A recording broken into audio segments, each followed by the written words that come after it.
Yep. Hi, folks. Bob Mannery here. You're listening to A2D Radio, real sports talk radio for the fans, by the fans, no agenda. These guys are the best in the business. Hashtag it. No notes.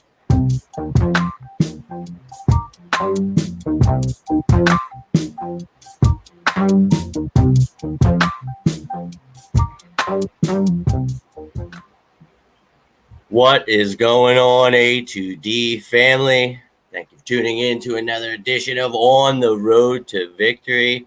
We're live here on A2D Radio, joined by Tom and Jake tonight. Thank you guys. Jake, of course, my lovely co-host.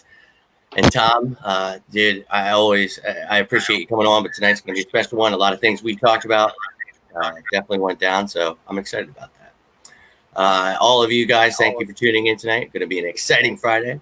Now, our show is brought to you by our doc, Dr. Paul Vidal. Go check him out at Specialized Physical Therapy LLC in 3 locations, Burlington, Cherry Hill, and Princeton. You can find him at specializedphysicaltherapy.com. Also, check out our gutter guys at Ambuck Services. They are the gutter and deck experts of South Jersey.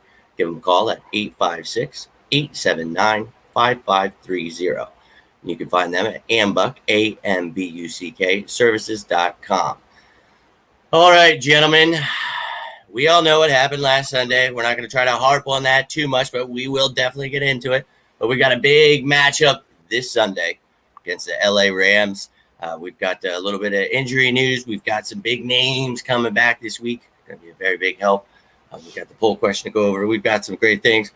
Hello, Julio. Hello, everyone out there. I'm pumped because I'm not going to let last week. I'm not going to let it deter me from feeling good about this season. So let's get this show started. Jake, how you feeling tonight, brother? Pretty good, Jimmy. How are you feeling? Oh, I'm pumped, man. I was excited about this show, and then to get a little bit of news before the show, just getting things going, baby. I'm getting back in the flow, feeling positive. Obviously, we waited months for that, and that's what happened. So, hey, we're gonna come out this Sunday, right? We got some guys back, so feeling exactly. Good. But Tom, how you feeling tonight, man? Thanks for hopping on, brother. Feeling good. Healthy roster. Cross our fingers. Knock on wood. Knock on anything you can knock on. So as of right now, I'm feeling good. Hopefully feeling the same way Sunday night. Hear that. Oh, man. What a tough loss. We were all talking on Friday about the thought that maybe, just maybe, if Lane Johnson wasn't playing, things would be a little bit tough. Maybe that defensive line, I'm not sure how many times we mentioned it. Be careful, Doug. Be careful. Be careful because even their second line has Ryan Kerrigan, and we talked about it. And then Sunday we start watching the game. We come out swinging. Team's looking great. Hey-oh, we're up 17-0. Here we go. Half's coming up. Dude, we got this. Eagles going all the way this year. Here we go. We're all getting out of control, losing our minds. And then all of a sudden, some bad decisions by Doug, some bad throws, some maybe bad routes by receivers, things that all just happened that just started to fall apart. So the second half falls apart, and then we just lose. So that's unreal. We talked about it, and for Doug not to be able to adjust to it, you're serious? Oh, so we can sit here and talk about the quick slants, the screens, and everything you need to do in case something were to happen. And you're telling me you can't adjust to that? Carson can't adjust at the line? I mean, it starts from the top, but you could just trickle down and, blame everyone if you want. The offensive line, the running backs weren't picking up assignments. I mean, it was bad. It was very bad. So we could talk about this a little bit. Jake, my wonderful co-host, man, how are you feeling after all the things we talked about and then to see that on Sunday? It was just getting into the second half. It was just a comedy of errors, to be honest with you, because after a pitch-perfect first half, minus the last 25 seconds after that Wentz interception, everything looked perfect. Everything ran smoothly. He got sacked a couple times, but still went up 17-0. Everything looked great.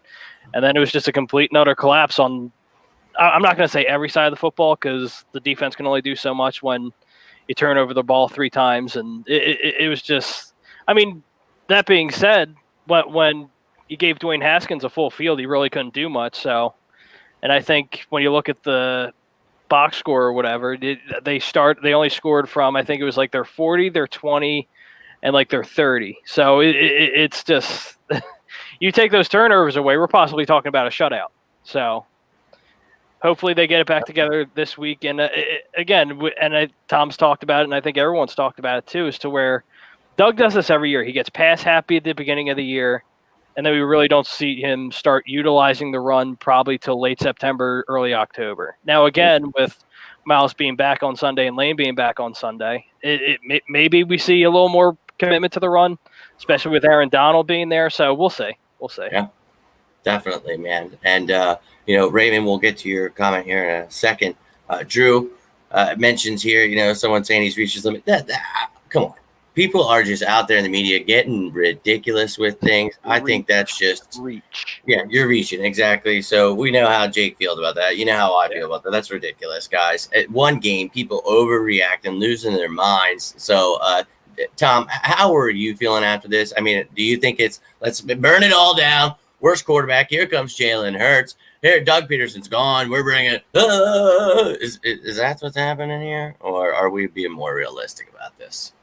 No, I mean, that's not what's happening. I mean, that's not what should be happening, but it's happening to some. And as expected after a loss, I mean, I talked about it throughout this week.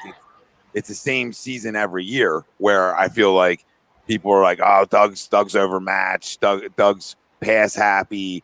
Carson's trying to always make the big play. And then they settle in. It's like they do best when there's adversity. They do best when nobody believes in them. It's like almost they want that. It's almost they thrive off of that. Doug thrives off of getting snappy with the media or almost making fun of them for stupid questions, right? Rightfully so. But it's like they live off of it as a head coach and as a football team, and they have the last X amount of years. So it's nothing new to me.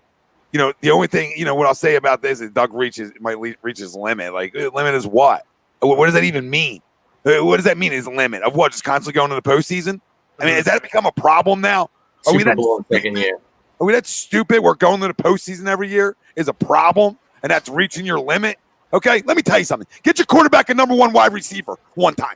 Okay, and then talk to me about reaching goddamn limits. Because when he did, he was on pace for the MVP. So I'm tired of having this freaking conversation about Doug's not good enough, Carson's not good enough. I'm sick of it. Okay, because they come out and they roll the Rams this week. You're all back, back on the wagon. Everybody's back on sitting on Doug's lap.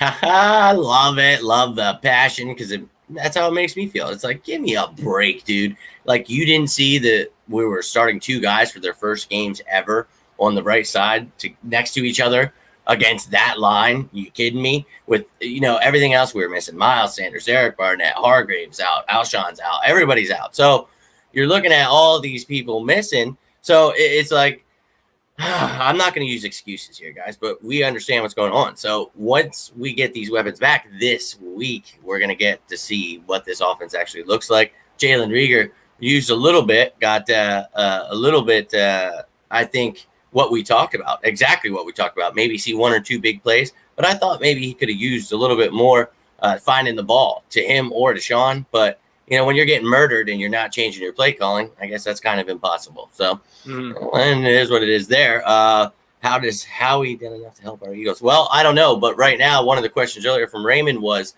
where we signing? Do we think we're signing him? Something like that. Devontae Freeman is scheduled to come in next week and have a visit with the Eagles. That's something Tom and Jake and I have been talking about since literally the first show I had here. So this is something you guys know is near and dear to our heart. We think that this is the right move. So at this time, how are you feeling about this move, Tom, right now, considering Miles Sanders is coming back right now?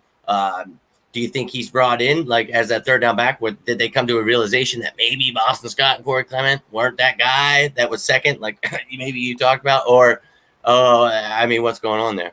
You want this team to be pass happy? That's what I'm going to ask the people. Because if you want the team to be pass happy, let Miles go down and you have to deal with Boston Scott and Corey Clement. Yeah. All right, hand on the rock. So everybody out there that want to bitch and moan about running more, with what? I'd rather get 7 yards. I'll throw 100 times against Washington, okay? 100 freaking times in that situation. So it just didn't work for us, right? Mm-hmm. But I'll throw 100 freaking times with them two guys in my backfield. Now, with Miles back, I'll get a little bit more balance, right? A little bit more. But yes, Devontae Freeman needs to be brought in here. He's a lot of guys could have been brought in here, but he's the only guy left that's proven he can play at this level, right? I mean, other guys that are out there haven't proved they can play at this level. So he has. Now, durability issues have been a concern. Welcome home. But but at the end of the day, he makes us deeper, and that's what we need. All right. So if Miles does go down, God forbid, a week here, a week there, you're not relying on Boston Scott and Corey Clement. If Boston Scott goes down, you're not relying on Corey Clement to be your 2. So you're just strengthening it a little bit more. I mean, what we all asked for was common sense. Yep. And that's the thing. Like, we've literally just been talking about this. What if something were to happen? And we're not sitting here trying to hope something happens, but what if Miles Sanders, something were to happen? We saw he got hurt last year. Or, wouldn't it be safer to have a veteran back that's proven to come in? And people talk about durability, like Tom just said, but yet they wanted LaShawn McCoy, who missed many more games. Well, actually, he didn't miss as many. He wasn't that bad. But when you're getting inactive, things like that, I just don't think you're up to par. I think Devontae Freeman's still a back that you would use in this league, and I think he's somebody that specifically, not just talking about needing a running back, Devontae Freeman, a guy that I think isn't given enough credit for his hard running and, his pass blocking protection. So I just think that he would be a great move. And I don't know how much more we could harp on it, but at this time it's like, oh, maybe you're figured it out. It pissed me off long enough that finally it's like, okay, Jake, how are you feeling about them finally giving him a chance next week? Yeah, I mean, it's about time, right? So, but obviously I think we talked about prior to the show is that I don't think his money is guaranteed after week 2. So that helps tremendously. But at the same time, like you said, Jimmy, you hit the nail right on the head. God forbid if Miles Sanders goes down, you have Devontae Freeman, a guy who's been there before, who's done it before. He has experience and he has the ability, especially to be a number 2. It helps tremendously. I mean, don't get me wrong. I wish we had J.K. Dobbins, but that's a whole nother conversation for another time. That I think we're kind of beating the horse over the head a little too many times with that topic. Yeah. So. Yeah, I mean, how many times? How many shows did we have? And here's the great part, ladies and gentlemen. Hold up before we go anywhere else. Don't forget to check out all of our gear at phillydrinkers.com, and you can find Philly Drinkers on all platforms of social media. Check them out. All kinds of great stuff. Usually Jake has his little cup with him, which is fantastic. He does not have one. But check it all out over at phillydrinkers.com. But yeah, man, I think this is something we've talked about, and it was before the Miles injury. So the fact that he got injured, we tried not even. It was like, okay, not even going to talk. Not even. He's going to be ready, right? We're being precautious. He's fine. And they don't even tell you. We found out the Friday before the game when they finally actually have to come out with an injury report. Like, oh, it's a hamstring. Oh, great. Because we all know hamstrings are real easy to come back from. So they're annoying if you don't come back right. Hey, maybe he needed that week off. Obviously, we got our ass kicked, so that sucks. But this week, he's back. He said he's 100%. This kid sounds hungry, and I am hungry to see him play. So I'm excited, Eagles fans, and I know you've been hearing a lot of the naysayers, a lot of the Negadelphians coming out and just, we knew it. Carson sucks, and this team sucks. It's like, look, this was a team effort of sucking. They all, and honestly, the defense did all they could. You talk about the last 7-8 drives were within our 48. In our territory, coming at us, scoring. And the defense did all they could. They're really going to get a test this week, though. So we got an intriguing matchup, and we're definitely going to break that down this week. Now, last week, one of the people that was out who is going to come back this week, Derek Barnett. There's very mixed emotions throughout the fans, the organization, I feel, too. Some people love him. A lot of people hate him. So he comes back. That adds a little bit of, depth. But Josh Sweat, that's the poll question here tonight. Josh Sweat is somebody that we really like, somebody we've talked about during this offseason. He was given a chance to show what he's got. He ended up, getting a sack, getting tackle for loss, doing some things, looking good. Someone that fits this system, I think he's somebody that could definitely, be a starter and take over the job, make us feel good inside, and be able to trade Derek Barnett next year, save ourselves $10 million on that cap that we are $84 million, unless you carry over the cap. We all know that fun game. So, yeah, how are you feeling about that, Jake? Yeah, I mean, I've been high on Josh Sweat for a little while. I mean, he was drafted in the 4th round. The only concern really is his knee. That's the major issue. Is if that knee goes again, and for people that don't know, he practically split his leg in two in high school. Yeah. And at FSU, he had a couple good seasons at FSU, and then it's just I really like the kid. He's shown a lot. Obviously, it's taken him a while to kind of develop and get some size on him because when he was drafted, he was real skinny. So again, I really think that Josh Sweat can be a real factor in this. I'm not going to say like 10 plus sacks or anything like that, but he can get you pressures and hopefully, as the season goes on, get you sacks when you need it. But again, to your point, Jimmy, when you're talking about the Brandon Grahams of the world and the Derek Barnetts of the world, when we're talking about the cap situation, he needs to have a good season in order for me to feel comfortable about moving on from those guys. Do you agree to the poll? Do you think that Josh Sweat, he should start over Derek Barnett, even when Barnett comes back? It's tough, but I think right now, just since Derek Barnett's coming off of injury, I'm going to say yes for this week. So I agree to the poll. Tom, how are you feeling about the poll tonight? And just, I mean, even this week and in general, what do you see about Josh Sweat? Do you like? And obviously, yeah, it's that knee that's a concern, and we get, I think, tired of saying that about every damn player. But I'll get into whether I like Josh Sweat, dislike Josh Sweat, or whatever on Josh Sweat in a second. But I absolutely disagree with the poll. I think this is classic Philadelphia. This is classic overreaction. This is classic assuming that somebody's just going to be better than somebody if they get the same amount of snaps. It's assuming that somebody stops the run as well. It's just assuming.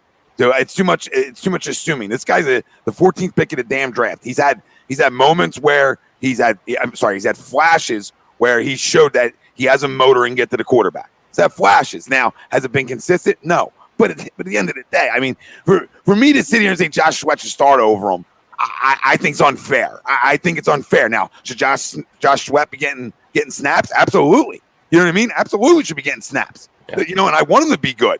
But, you know, I can get if he should be the replacement for him a different day. But for this year, no. I mean, unless Derek Barnett comes in and doesn't have a pulse, you know what I'm saying? He should. I expect him to be my starter out there. I need him to be my starter out there.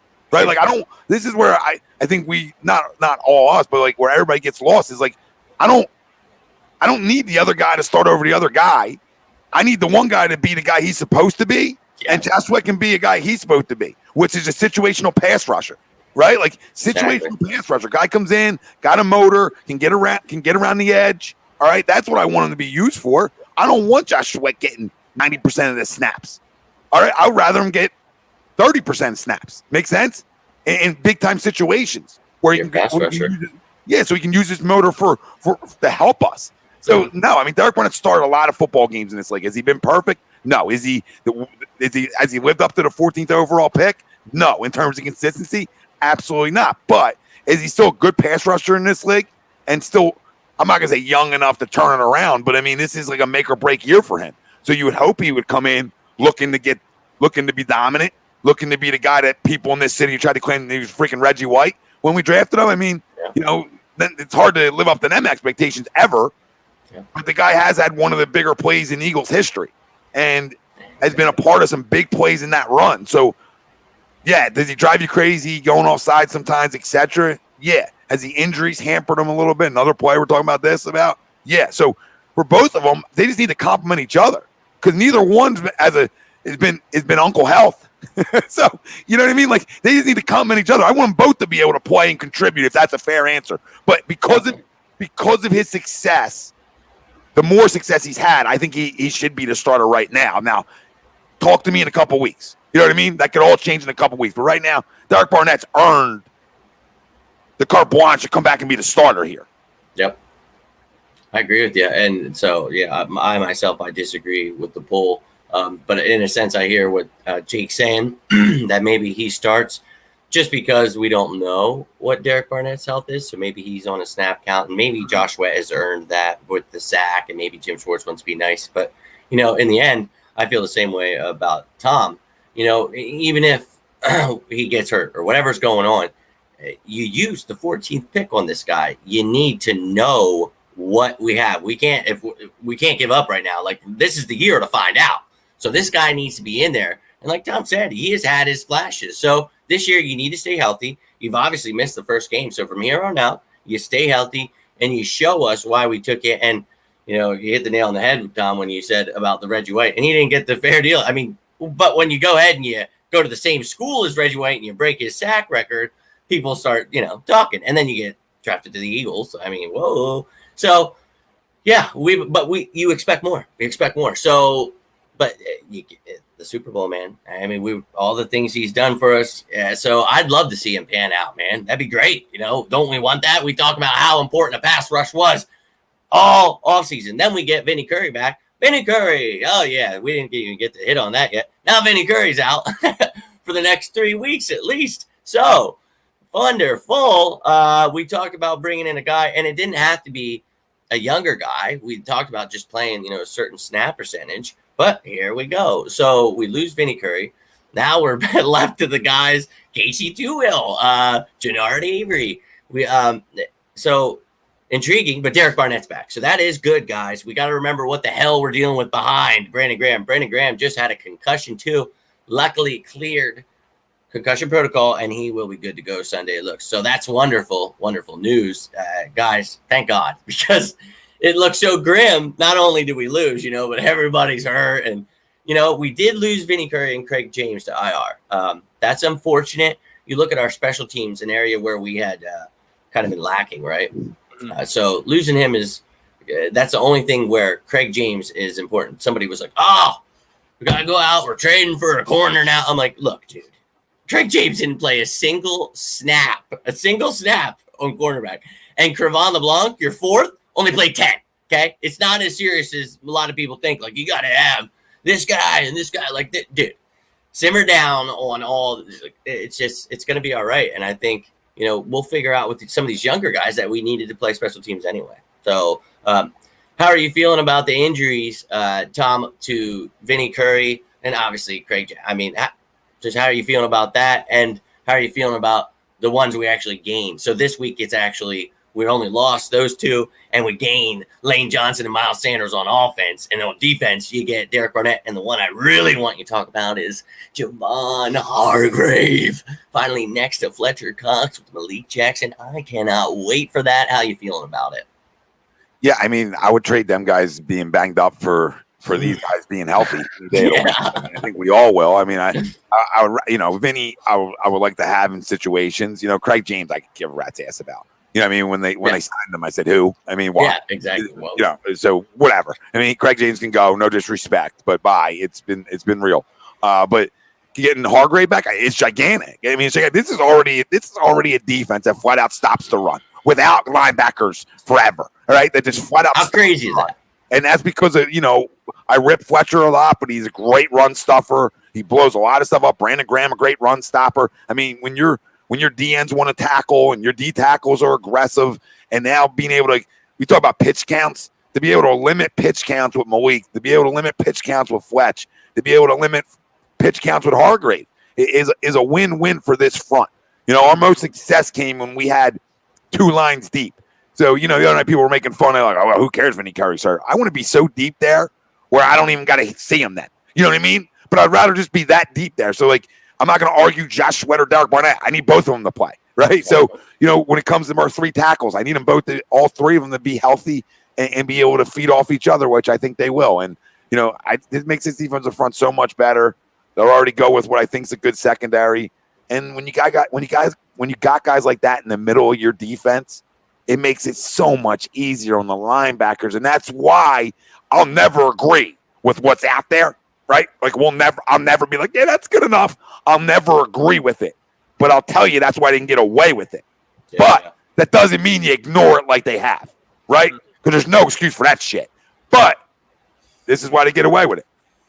I think that's why when Will Parks comes back, it's going to be a huge addition because that's going to cover up some of that crap at linebackers. Seeing Duke Riley playing out there, and he did okay. And Nate Gary actually had a decent game, but it's still, you're covered up by that, what Tom just said there. So I think this week also it's huge when you talk about, you know, a little what Tom said with the Hargrave Cox rotation with, even Ridgeway being thrown in there and Jackson, that's a dominant force in the middle. And when you're getting that, good luck, whoever you're trying to double team or what you're doing, but that's leaving, not only is it making it easier for these linebackers, but now these edge rushers, this was a key point before the season, something we talked about, this interior, getting that penetration and allowing someone like Derek Barnett, who's been questionable, to really make his moves one-on-one with these guys and show us what he's got. And I was really excited. And I think, we get Hargrave back, but Derek Barnett's back too. And I think a lot of people are just like, I got a lot of comments. Who cares? Oh, I didn't know he's still playing. It's like, shut up, dude. Literally, someone just said he got the you don't remember the Super Bowl, dude? Like, I remember him. Right. I want an edge rusher that can actually do something, man. This gets me fired up. This is the fall in love city with backups, right? Like, yeah. Oh. And I like Josh Sweat, but it's like, look, man, and trust me, like, I'm pumped. I wanted him to come in, and it was like, okay, good. He did great last week. Because What did we talk about? Who did we need to step up and be that pinch hitter, that guy that came in as that, like as Tom said, on a pitch game. Like, he came in and he just straight pass rushes. That's what we need. So if Derek Barnett's doing his thing, Brandon Graham's doing their thing, we have that second unit coming in. Maybe it's Avery or Toohill along with Sweat. They're coming in. They're making their impact. And you're just like, oh, I didn't even know he was in the game. Like Tom said, it's just running smoothly, man. That's how we work, man. What did we blitz twice? And it's like, we don't do that, man. People are like, you got to blitz more. That's not this defense. It's just not. Jim Schwartz doesn't do that. You get penetration with the front four. And with these guys healthy, watch the hell out. Watch the hell out. Wentz for Burrow debate. Are you talking about fantasy football? No, he's talking about legit, like trade Wentz for Joe Burrow. I remember the first time I got high. I'm good with Carson Wentz. Yeah, I like Joe Burrow though, man. The kid looks good. He looked good at the beginning. You got to protect him though. Same thing that happened to Carson. So protect these kids, and you'll get to see a lot more. I think Howie's been listening to ATD talking about what they're not looking at Freeman. Yeah, we've been talking about him for months, brother. And you always tune in to ATD, get the latest and greatest. That's how we roll. And honestly, I don't know. As soon as it happened, me and Tom were talking. We were like, it's just been, come on, man. Like, it's been too long, Eagles, and they should be listening, Tristan. So good call. Tune in, Howie, at 9:00. We appreciate you. John, who like to say he's a bum? Like he's better than anything you have up front. Anything on the Giants. Anything on the Giants, he's automatically better than. Any DN you have on that roster, he's better than. So nobody's excited. We're just talking about makes us deeper. So there's where you're wrong again. This is when you come in and you're constantly wrong. And wrong again. Because you want to come in as a Giants fan, and I love you to death, and the Phillies are going to blow another, not even a lead, but just another That's game. what we do. Soon. Okay, but at the end of the day, what the end on the Giants is better than Derek Barnett? Oh, wait, because there isn't. That's the problem. So I'm not Marcus Golden. I mean, he's decent, but I mean, when Derek Barnett's healthy, is he better than Barnett? I don't know. It's what I mean. So Derek Barnett, nobody's calling him anything special. I hated the pick. Yeah, exactly. I hated the pick. So you're not going to hear much from me. Exactly. But he's better than Josh Sweat right now, right? Because he needs to be. Like what Greg said. Like he has to be, and then you can maximize Josh Sweat by pitch counting them. Like you know what I mean? And then it makes you better. So nobody's blowing Barnett, Sean. We're just saying we need him back. You understand what depth is? You understand what having a deep football team, how that matters? Because you never had one. You haven't had one in a long time. So I'm asking for other Giants fans like yourself. You know what I mean? Do you know what it is to have a deep football team? Time's yours, Sean. Love you. But he's right. That's not what we're saying at all, dude. We know that there's problems, and that's what we're talking about. The fact that Josh Sweat's behind him, I think that also pushes him. So that showed him, like, hey, man, if you're going to be out. So he was like, look, I'm ready to go. Let's do this week. I think he's going to come out and have a good game, man. I think he is a decent player. We're not sitting here saying he's great, and I agree with Tom. I was actually kind of pretty pissed off when we picked him. I was like, time out. Who? Why? So, yeah, man, I get it. But, great points there, Tommy. We're not sitting here telling you Derek Barnett's the next great Reggie White. That's far from it, dude. We just need, if you've been checking these shows out, man, all we've been talking about is the fact that we need depth here. We need to go after these guys with the front four, like we just said. So we need edge rushers. We didn't get the guys we talked about. We didn't get Everson Griffin. We didn't get anybody. Wentz MVP. Exactly, dude. I'm good on, like, people are high as hell. He loves Sweat, better pass rusher than Barnett, but he's a pass rusher. You said it right there in the first sentence. But with his knee, he can't put a full work. Exactly. Barnett's still. What was the first thing I said, Jimmy, about Barnett? Exactly. He's a better run stopper. He's a better run stopper than Josh Sweat is, and that's not a he has both. Yeah, so that's Jim Schwartz. How he works on the first couple downs. He fits that scheme. So exactly. Thank you, Chucks, for joining in. That Tom exactly said. That's exactly what's going on here. So we want them both to succeed. As Eagles fans, we understand how our line works, and it's depth. You keep that rotation going. You keep them going. That's how we won the Super Bowl. You remember Chris Long? You remember Michael Bennett? They're old. Who cares? Why do we want to sign them? Oh, that's why. Okay, yeah, Super Bowl. So I'm happy, and I love seeing it on Twitter. I love making the agree to disagree people lose their minds, because it's fun just doing those, because it's you love to see what people are saying. Pootie Tang's in the house. 70 miles this Sunday. I'm excited, Pootie Tang. I cannot wait for Miles Sanders. I think we've all been chomping at the bit for him. Yeah. I know a lot of people in fantasy were very crushed about the fact that he did not play. My brother had him. He was very upset, and I was a little hurt myself. So we're all very pumped, Pootie Tang. Don't worry about it. We'll be talking about that all night. And I think that's one of the ways you're going to have to go after these LA Rams. They've got Aaron Donald. We're very aware of what Aaron Donald can do. He's going to be moving up and down that line, probably coming at right guard Nate Herbig a lot. So fine and dandy.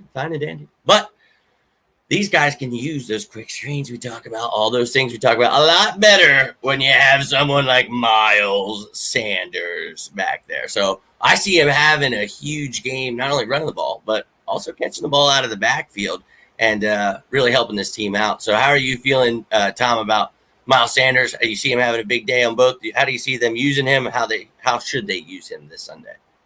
I don't know. I would assume he's on a pitch count. I mean, it'd be hard for me to not believe he is. I mean, he says he want to be. Yeah, he's going to say that, and I just doubt he's not on one. But true. I still think he's going to have a productive day. I mean, I hope he does. I don't know how much he's going to do out of the backfield. Like I said, I think he's a 12 to 15 touch guy, running the ball out of the backfield this week. But talked about last week. Yeah, we'll see if they give him more than that. But I still think he could get, he could end up with 20 touches, which is, I think, enough and still gets the job done. Yep, definitely.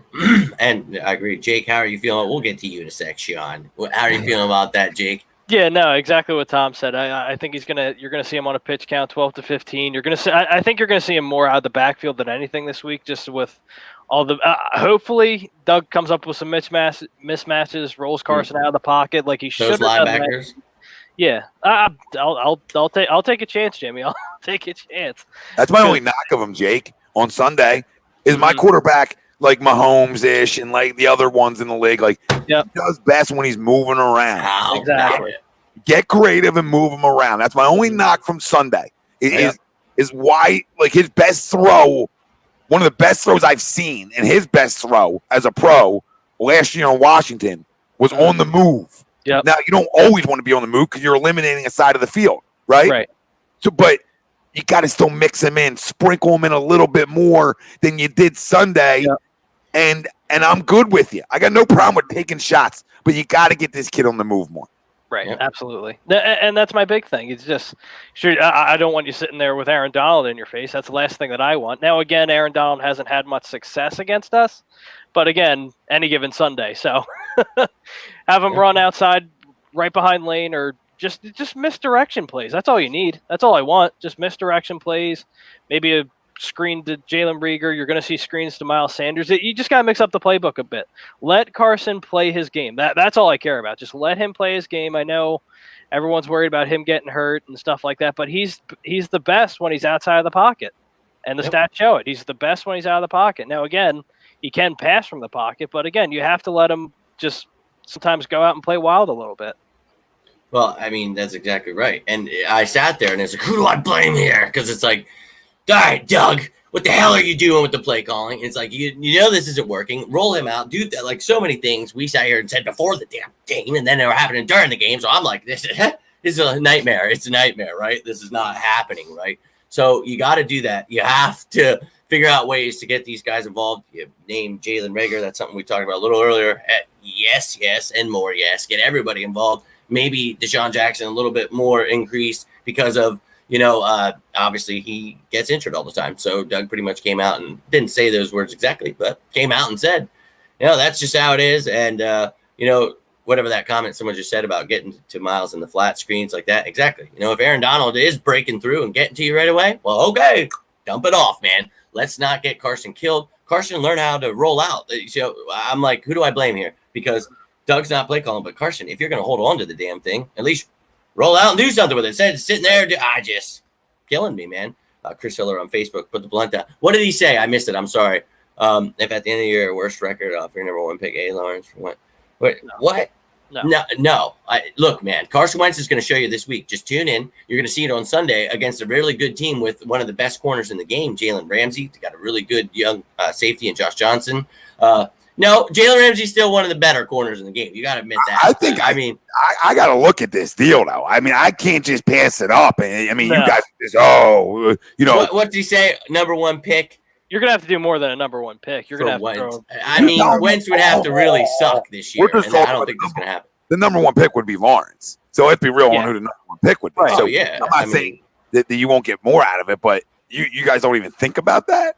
Oh, I'd think about it. I definitely think about it. I think that Wentz is going to have a stellar year. I think he's still going to have a great year. I don't think I do too. And I'm not trying to get rid of him, and you guys know this, but that's like, Trevor Lawrence pretty good. So, Trevor Lawrence is pretty good. I'm not saying I'm not out on Wentz at all. I love Carson, but I watch a lot of Trevor Lawrence, and he's good.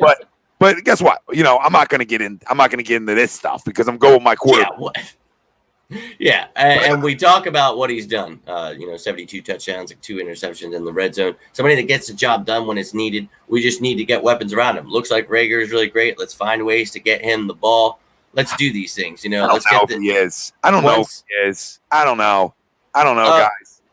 Well, we're going to find out this week. You got Lane back. You're going to have more time to block. You're going to have Miles back, so we're going to have a run game. So we're going to see with him, Reagor, and we don't have Alshon back yet, but I'm excited to get him back someday eventually here. But I think Ertz and Goddard, great, obviously. People losing their minds. Ertz, worst tight end ever. He only had 3 catches, 18 yards. We got to trade him.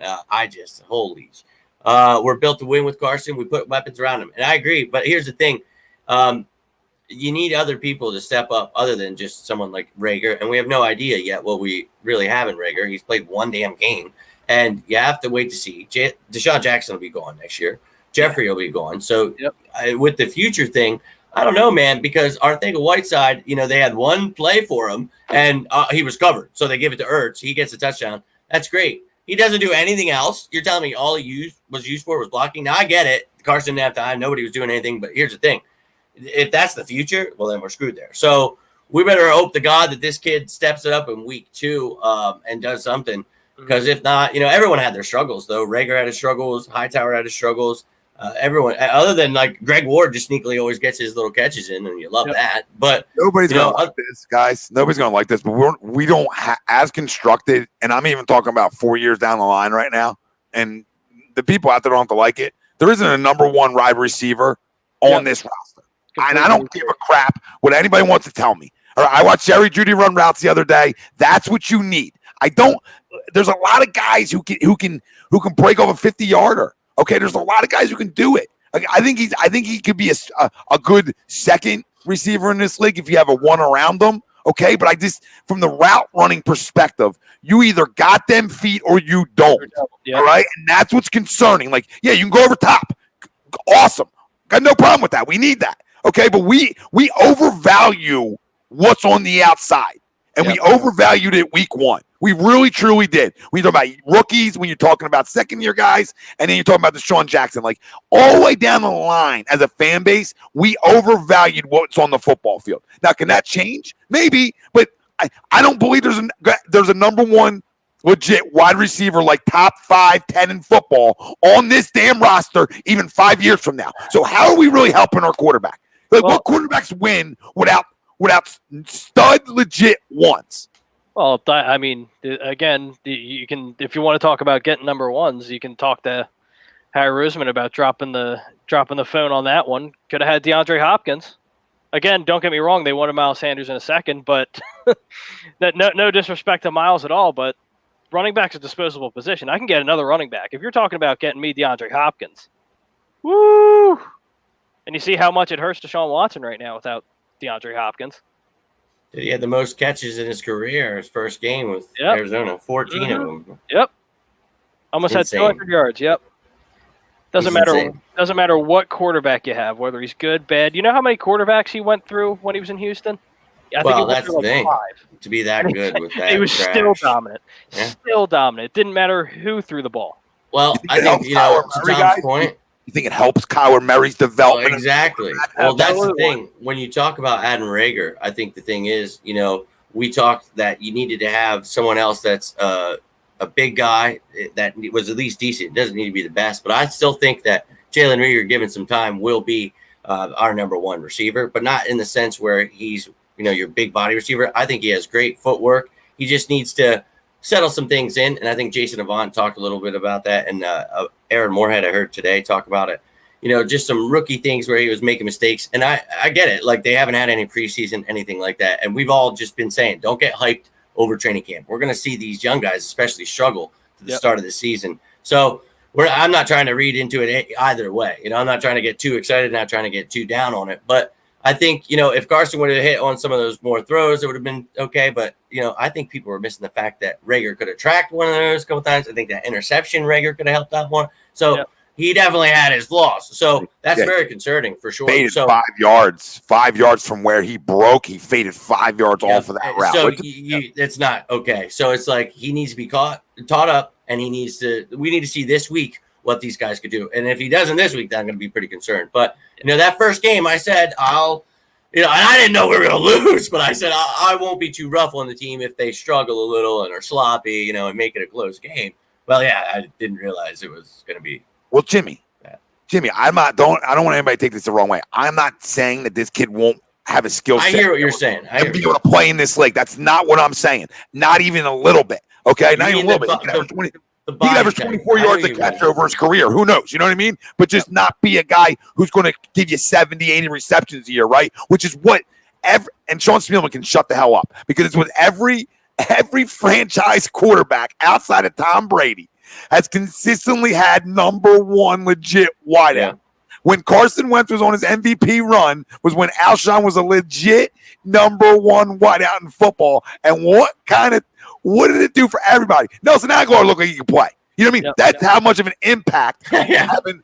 Now people tell me, well, that's what Zach Ertz is. No, he's not, because that's not an outside guy. Yeah, that's over the middle of your field. So when you have a number one and Zach Ertz, it makes a guy like when Nelson was here look good, makes Torrey Smith look like he has a pulse, and then he retires. So you don't understand what I'm saying? It makes everybody else look better. Now, it's another shot at Howie Roseman, though. Like, Alshon was supposed to be that guy for a long time. Yeah. Injuries hurt that. Arcega Whiteside, second-round pick instead of DK Metcalf. Do you imagine this team with fucking DK Metcalf? Then we love the Rager pick. Then I love Jalen pick because they'd be perfect for 20 years together. Yeah. Yes. Oh my God. We need Alshon this year. If we want to win this year, I'm being dead serious with the people. No, exactly. Thank you. We just need like an 80% of what you usually are, Alshon, and this football team's better. I don't care what anybody says. This year. You guys makes those things work. I don't care what anybody says. We just need them back, please, because there's no chemistry on the outside. You see it. That takes boys. Jimmy, you've been doing this long enough. Jake, you've been doing this long enough. Like, you need that. You need that work to get who on the outside was here last year outside of JJ, who doesn't even have a pulse. So forget him. Deshaun, 2-minute snaps, and then a bunch of rookies. And then Ward in the slot. That's it. And he's not even outside. So exactly. It's scary. So once again, we talked about this. If Arcega Whiteside didn't, step up into a role while we waited for Alshon, let's hope, Arcega Whiteside has some kind of pulse this week and provides us with at least a big body. Because in the red zone, they did have that play. And look, it worked because, the defense ran to Arcega Whiteside and Ertz got open. So you do see it work for him. And if he can provide that, okay. But you need to see more plays where, like, because that was ridiculous. That was Doug's excuse. He picked one effing play. Like, okay, that's a good excuse. Okay, the defense covered him. You had a good route. Well, what about the other routes in the game? Because I'm pretty sure he's supposed to be my starting X receiver. So are you shitting me? Because you went past Happy, but yet you didn't have a single. Oh, that makes a lot of sense. That makes a lot of. No, it doesn't. No, it really doesn't. And I'm sick of excuses. And I love what Tom said at the beginning of the video. When we talk about this team, when this team finally rises up and gets pissed off, it's when their backs are against the wall. And we all feel that way too, right? As fans, you don't want people talking like, I love the Eagles. You're like, who are you? And it's like, no. We want to be down and out. You suck. We're the worst team ever. And then win the Super Bowl. Like, we were waiting for that our whole lives because that's exactly how it always went. And we're used to it. But, I mean, we could do it without the injuries. Don't get me wrong. But, Don. We could do without the heart attacks. We could do without the heart attacks and the injuries. Yeah, man. Absolutely. I'm sick of it, and we make a joke like all the time, but I'm dead serious. I will die one day watching an Eagles game because they just always, I'm like, oh, my doctor's like, don't do anything, that would get your blood pressure. I'm like, dude, are you shitting me? Like, I'm an Eagles fan that does this stuff, and I get pumped up, and I'm like, I'm going down swinging, brother. So, I mean, Don, I agree with you. Dallas Goedert, we all know he's a stud. And everyone, we talk about, like, it's over for Ertz. We knew it. We knew that Goedert was going to have a 100-yard game. We knew that Ertz would suck. It's like, wait. First off, caught that touchdown pass, and then you have to understand the things that he opened up for someone like Dallas Goedert to have those plays. So when you have those two on the field, the impact they both make on each other. So next week it could be Zach Ertz going off. So Don, I agree with you, but I think people get carried away. Jake, how are you feeling about the tight end situation? I mean, it's good to have two, right? No, absolutely. And Tom said it a couple days ago, and I said it when we drafted Dallas Goedert. This could be theoretically, if they both work together, if they can both work together, you have theoretically another Hernandez, Rob Gronkowski situation. Now, without the murder. Right, exactly. Without the murder. So it's just, but here's my thing. And I really do preface this. I love Zach Ertz more than anything. But one thing that I did notice last week, you saw the body language. You saw his head down, his shoulders were down. He didn't. Again, I'm not going to put words in his mouth. I'm not going to assume anything. But to me, he didn't necessarily look like he was into it. And I don't know whether that's the whole situation that when he spoke out about his contract or anything like that. But what I will say, just a bit of a side note, if both sides know, including Zach's agent and Howie Roseman, if both sides know that they know for a fact they're not going to agree to a deal, I'd listen to offers. I definitely listen to offers. Now, again, he has 2 years left on his deal, but if you know, especially with the contract or the salary cap situation coming up next year, I don't know. Oh, I know. So how are you feeling about that situation and what Jake had to say? Well, how I'm feeling is you got 2 years left on your deal. Exactly. Okay, so you ain't going nowhere because I need you. Yep. Right? So you're not going nowhere. All right? Now, if you want a little walking around money, maybe we figure out a way to add some money into a signing bonus which doesn't affect the cap, or we figure out how to negotiate it that way, okay? All right? Maybe Jeffrey writes you an under the table check, okay? There's ways to work around it. All right? But what I have zero time for is what leads up in the week one. Okay? I got zero time for contract 2 years before a deal. Okay, you can feel whatever way you want. I know Howie Roseman. He drafted your replacement after you were a Super Bowl hero. He drafted your replacement. Okay, that's a slap in the face. But listen, you gotta draft the best player you think on the board. So it is what it is. But I just don't want one of them. I want both of them because I don't trust the guy drafting wide receivers. Okay. I have zero trust. So I need these two to be able to play together and complement each other and figure out other ways to win football games without giving a guy on the outside, having a guy on the outside have 10 catches. I have to figure out other ways then to win, and it goes by having them two. Imagine how better offense is if we take one of them away. Oh my God. We don't score 17 against Washington. We're probably scoring 7 a game. The only team in the NFL scoring 7 a game, you take one of them off the field. Mm-hmm. My God, but let's get rid of one. You know what I mean? I'm not.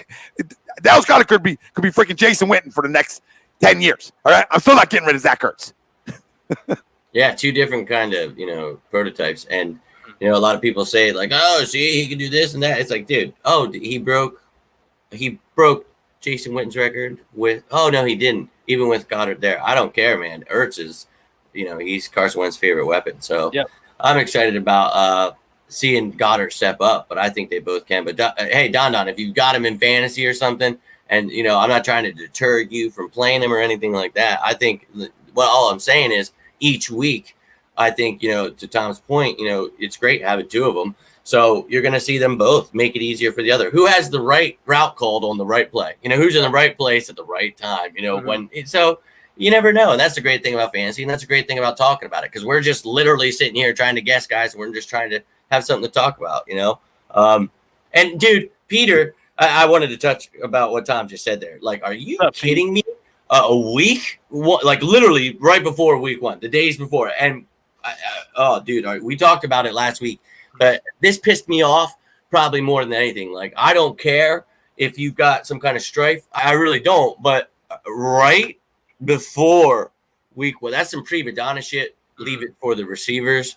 That's Malcolm Jenkins shit too. That's what Malcolm did last year. Shut up.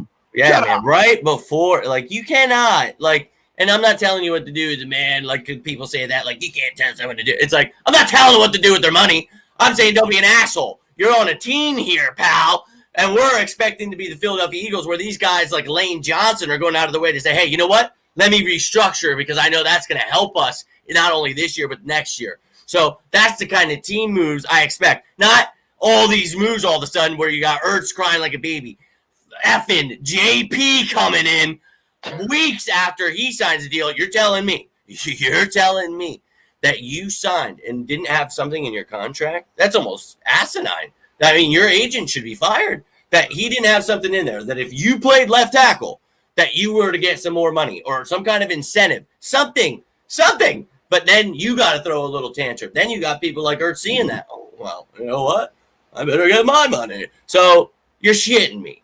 I just, this kind of stuff is too much. I'm not okay with the whole right before the 1 week. Who is, wow. Is this what we're dying about here?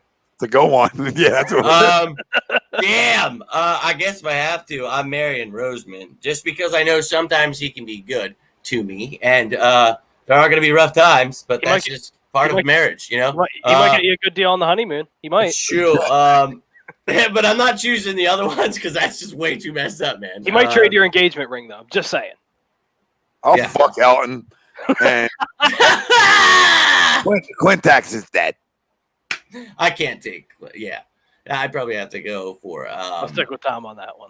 Jumping off a cliff myself. I really, that's something. Everybody's like, Brett Brown is gone, so pumped up, like, yeah, and it's like, hey, let's slow down for a second here, guys.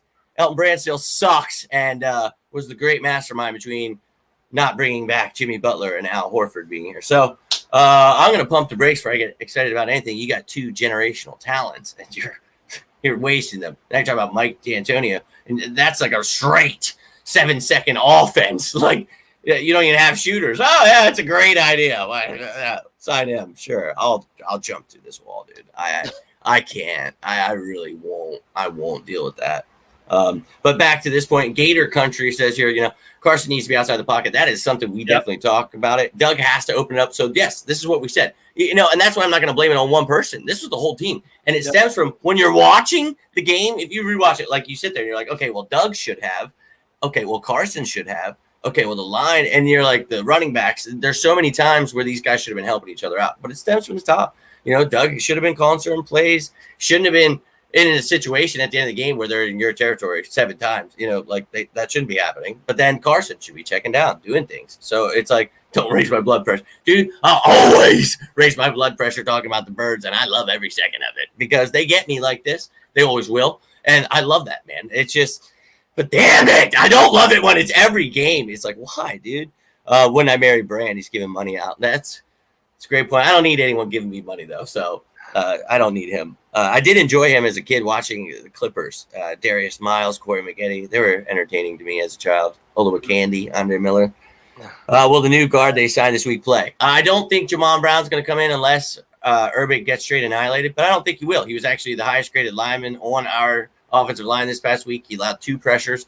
Now, there were some struggles going on around him, too. So let's not blame it all on the line. There was first career starts for Urbig and Driscoll. They were thrown in the fire against one of the best defensive lines in the game. And whatever anyone else says, I don't care. They are very good. And we, at this show, talked about it all last week. So you got to look at these guys tried their best, and obviously things did not go well. But Urbig's getting his chance to start at right guard. Aaron Donald's going to come at him. But Jamon Brown, Doug was asked about this. And he said, it's going to take him some time to learn the terminology. He probably wouldn't be ready for a few days to a week anyway. So even if he is, he's going to get a chance next week to compete with Urbig. And that would be if Urbig struggles this week. So if Hightower and Watkins, the nerd sports guy asks, can start to produce, do you feel slightly better about picking them up? Now, Tommy, he's asking you can start this off. Quez Watkins is on the IR. He won't be back till after week 3. But Hightower did not do too well. Definitely, he helped one of those interceptions. He could have definitely done things a lot differently. John Hightower, someone we didn't even think would see too much, but because of injuries and things and them wanting to hold back Deshaun, we did. Yep. I didn't see too much, but yeah, I think anybody would feel better if they would step up. So, Tom, how are you feeling? And would you feel better if they started to produce? I guess is the question. I mean, yeah, but I mean, you're talking about I don't have anything to say. It's not the nerdy sports guy, just in general. Like, he's a 5th round pick. I mean, we can't hit first or seconds. We don't know. We definitely can't hit seconds because of JJ. We don't know about the ones yet because, we don't know what Jalen is yet. And we don't know what Hightower is. But what I do know is he's a 5th round pick. So, I mean, if I expect that guy to be so impactful year one, it's just, I don't know how fair that is on the kid, on everything. But if he picked it up and he played well and he had a skill set that started to show it translated here, then absolutely. You know what I mean? Then no question about it. Then I'll feel better about it. But I don't buy into anything past the 4th round being able to play anyway. So I got to make my money rounds 1, 2, 3. Really, that's my money rounds of being able to get guys that are going to be impactful for my football team for the next, say, 5 to 10 years. Right? That's my money rounds. Anything after that's just a win. So if he plays well and he shows he can stay in this league for a while, then of course it's a good pick. You know what I mean? Of course it is. I just don't trust the guy making any of the picks when it comes on draft day. I just don't. You can name me the greatest college player of all time, and I would say I don't know if I trust him now because of who drafted him.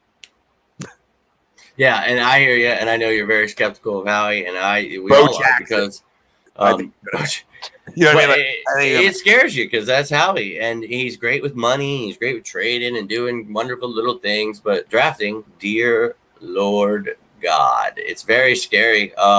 So I hear you, and Tom, Jake, do you have anything to say to Tom's point before I go? Yeah, I mean, obviously, I liked Hightower coming out of Boise State, but again, the NFL is a completely different game, and Tom hit it right on the head. If any of these other guys hit, and Quez Watkins included, it's a bonus. It's an added bonus. All I care about right now is Rieger being a superstar or just a solid number 1 wide receiver. That's all I care about, and for Howie's sake, that's all he should care about too.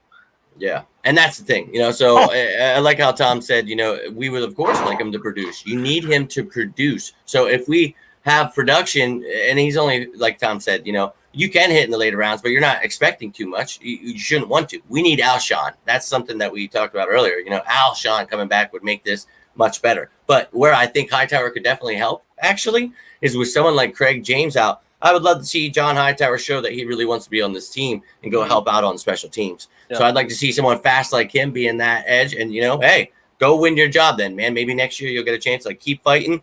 And if they're throwing you in, of course we want to see him produce, man, because Howie can't hit on crap. So that's why he took a bunch of them. Maybe he'll hit one. But Jonas, yeah, man. Did you see Nick Chubb and Kareem Hunt last night? It actually kind of works out. And did you see when 2017, I think the team was called the Philadelphia Eagles. They had these guys named Jay Ajayi and LeGarrette Blount, and they won a Super Bowl. Wow, go figure. Yeah. I would love to have Devontae Freeman. I think that Devontae Freeman and Miles Sanders would be a fantastic 1-2 punch, and I think that's something we have talked about for months upon months. But yes, Jonas, to answer your question, I would jump through that window right there, right now. If that happens, I probably won't do that because I don't really want to be dead for this game that we would see, and it wouldn't be this week because we're not bringing him in until next week, but it would be fantastic to even get him out there running a few snaps next week's game against Cincinnati. So, yes. Yes, Jake, how exciting. Just saying that. Think about that. I know. Like, you can play it on Madden and think about that. Like, okay. And one thing is, I think people lack, we talk about pass protection. Devontae Freeman is not just an outside runner. He can actually, break tackles. He's an inside runner, but he can play in his zone. I think it'd be great. So what are your thoughts on that, man? Yeah, no, Devontae Freeman, I think, would be a perfect fit here, especially just a compliment to Miles Sanders. Takes a lot of stress off Miles Sanders, which I think is going to be crucial. You don't need to give him that much of a workload at the beginning of the season, talking about Miles. And like I said, Devontae Freeman's done it all. He's been there before. Unfortunately, his quarterback choked in the Super Bowl a couple years ago, but that's neither here nor there. But again, I think we can get a good deal done.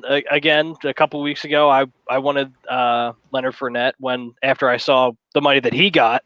I think it was $1.5 million or something like that, something on the cheap. So I'll take that all day, especially with the addition of the fact that Devontae Freeman can block. That's huge. That's absolutely huge, especially with how poor this line's played, at least after week 1, I should say.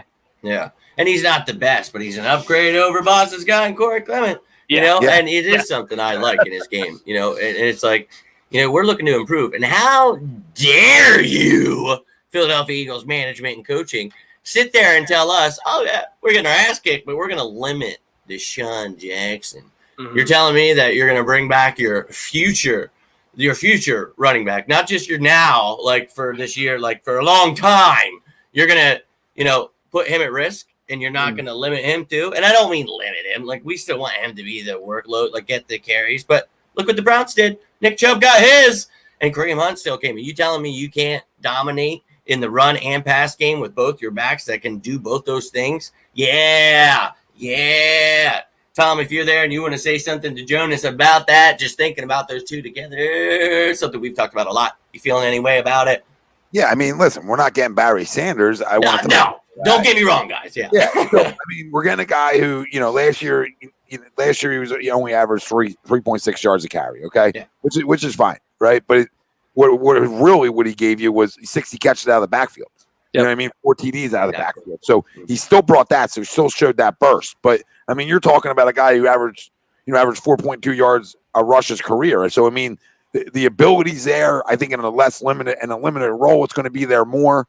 So, where a guy's not getting banged up. I mean, I can't say enough about like why you make the move just to make you deeper and get a pitch count on both of them. And now you got a little, not even a thunder and lightning, but you just got a little lightning and lightning in a way. So, but at least you have two guys who have proven they can do it at the National Football League. And then Boston Scott can be your 3, which is the best place for him as a situational guy. Come in, little burst, boom, boom, boom, boom, boom, little joystick. You don't know where he went. And that's where he will be. His biggest impact will be felt for this football team. Yep. And kick returning, like you talked about last week. Mm-hmm. That's where he should be used. So, yep, I 100% agree with you, Tom. It's the dream. We've been talking about for months. It's like, could that actually happen? Because that puts Boston Scott where he should be. That allows us to get rid of Corey Clement. And whether or not you want to keep him on the practice squad or keep him as your 4th, I really don't think. I think if you have a guy like Freeman, you can keep your 3 backs. You can have Miles Sanders, Devontae Freeman, and then, like Tom just said, Boston Scott's that perfect little joystick to come in every once in a while, like Sproles used to, although some games he would take over, but also help you in the return game. Perfect spot for him. So, yeah, we could definitely imagine that too, Jonas. I just really, my brain's going wild thinking about it. This offense, man, we talk about it. It starts up front. You need to stay healthy. So we all know. We know how the season started, or shall I say before it started. Brandon Brooks, Dillard, 2 starters, and whether or not you think Dillard would have panned out or not, we still lost him. And now we have no idea what the hell we have over there. Develop Holyfield and Warren. That's exactly what they're doing on the practice squad. Yeah, that's what they're doing right now. But I don't think that's something that's reasonable. They're not guys that come in right away and say, oh, yeah, I trust them in pass protection. Mm-hmm. I trust them in doing the things that we're lacking right now, that someone like Devontae Freeman could give you that even Miles Sanders doesn't have himself necessarily yet. But he's a guy that comes in and feels, I just feel that, man, I like Warren and I get all the preseason hype and all that good stuff. Josh Adams all over. But here's the thing. I don't think that it'd be too much of a waste if you could get him signed to a cheap deal. If he's someone like, you know what, I would like to get back to the Super Bowl. I think I could help this team. I don't think that, we talk about the cap rolling over. We've got about almost 20 mil, we got like 19 point something, and we're 84 million over. So we're going to be around 65 million over already at this point. So if we add him, we might be closer to, depending on the cap hit, 67, 68, 69, depending on where we're at. That's going to suck. But we're going to get rid of people like Jackson, Jeffrey, hopefully restructure guys like Ertz, like Tom had mentioned earlier. But I really don't think – you really think Holyfield and Warren are ready right now? And if so, wouldn't they already be on this roster? Tom, how do you feel about that? Ready. And develop. I just want to know when we became a running back factory. That's what I just want to know. Like, it's no shot at you, Sam. I mean, you can like them, and that's fine. This is why. And I like them too. Yeah. That's why it's agree disagree radio. I can think they'll never play an meaningful NFL snap or be meaningful NFL players. I can believe that. Okay. Like, I mean, you're talking about a guy who passed off on Alvin Kamara for Donnell Pumphrey. So we're going to talk about now he's getting undrafted guys. I mean, come on, guys. And when have we developed these running backs? Please, somebody tell me where a running back came through this system that was a late round pick or undrafted that we developed into. He didn't develop. He had one okay year. That's it. So that's pretty much it. Yeah. Corey Clement. That's pretty much it. Had one good year, but he didn't develop.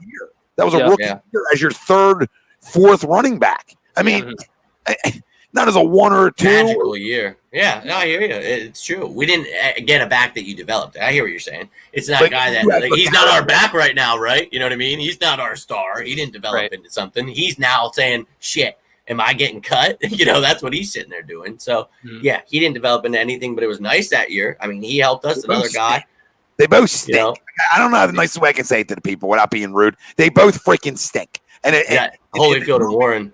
Yeah, if they prove me wrong, good for them. But until then, they ain't good enough at this level. Okay, I mean, Muddle. Not yet. Yep.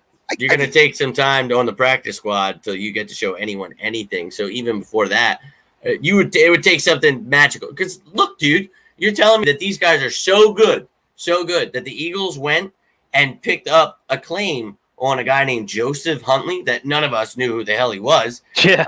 And now this guy started on Sunday, and he played over these superheroes that are going to the Hall of Fame. And I'm not saying you're saying that, Sam, but people were losing their minds. And it made me, what sucks about it is I can't even get excited about anyone. Because I'm like, oh, yeah, I like this guy. And people are like, yeah, me too. I knew he's going to be starting. And I'm like, whoa. I'm excited to watch his development is what I'm trying to say. And people get so nuts. And it's like, dude, like Holyfield last year when we traded for him, it was like, Vander Holyfield's kid. That's cool. Yeah, that's great. Didn't do anything in the preseason to show. He, worked on his pass blocking. Wonderful. You still can't run or do anything else that would provide anything for us. Neither did Warren. So none of these guys showed out. And if they did, man, they'd be on this roster right now. And that's something we talked about. Don't read into what the reporters are telling you because you're not actually watching it. We only got those brief little clips of football. And everything we saw, I said, yeah, that's cool, but what the hell did that show you? They literally show you the little drills that make players look good. Yeah, they're not showing you plays. Yeah. Think about this, right? What makes anybody believe that guys that weren't gigantically even successful at the college level would be big-time success guys or even successful at the next level? They could, but mind-boggling to me. Like, you have to have some legitimate success no matter what school you play for. You don't have to play for a power conference, but if you're playing for Division I school and you put up legit numbers at the college level, right, then sure, right? And you're special, right? We've seen it. We've seen it from certain guys at running back, right? But you're talking about them guys usually are on a roster right away, and not a practice squad, right? And they're actually drafted too. So, you got to factor that in. Listen, Elijah Holyfield didn't even play for Georgia, barely. So, now he's going to play at the next level. Granted, there's some studs in front of him, but there are NFL running backs that were in front of him for a reason. So the same value that he was considered at in college, he's considered at the next level, and even less than, right? So Warren, I don't know enough about his college career. Elijah, I know plenty about. But I'm just going to put them together then, because I'm going to assume Warren wasn't freaking Jerome Bettis in college. Well, he did have a bunch of touchdowns. He was pretty good, but he was at Cincinnati. And he might have been a touchdown guy. And that's fine. But there's guys like that, they don't have the burst to play at this league, at this level, right? And the power doesn't replicate at this level. So if you don't have the burst a little bit, like Garrett Blunt played at Oregon. So, I mean, he played at a power school, right? And was running dudes over. So I mean, you knew, okay, he's a power back. He might have but he even had a burst to him, like a big burst to him. Warren might be a touchdown maker, good. But this is who we're relying on, people. We better hope Miles Sanders is the guy who we drafted in the second round, right? We better hope that you can develop a guy who's actually on your roster in Boston Scott, okay? And then be able to go address running back in next year's draft, maybe in the third round, maybe in the fourth, but then you go get your complimentary guy there, okay? That's where you got to go. I know we're in a rush for these guys and we fall in love with names, and that's fine, okay? But just understand we got to go back and now win it in the draft next year again and hope that we can go hit on another running back, which I highly doubt, in either the third or fourth round, which teams do all the time. All the time, but us. Not us Donnell Pumphreyers.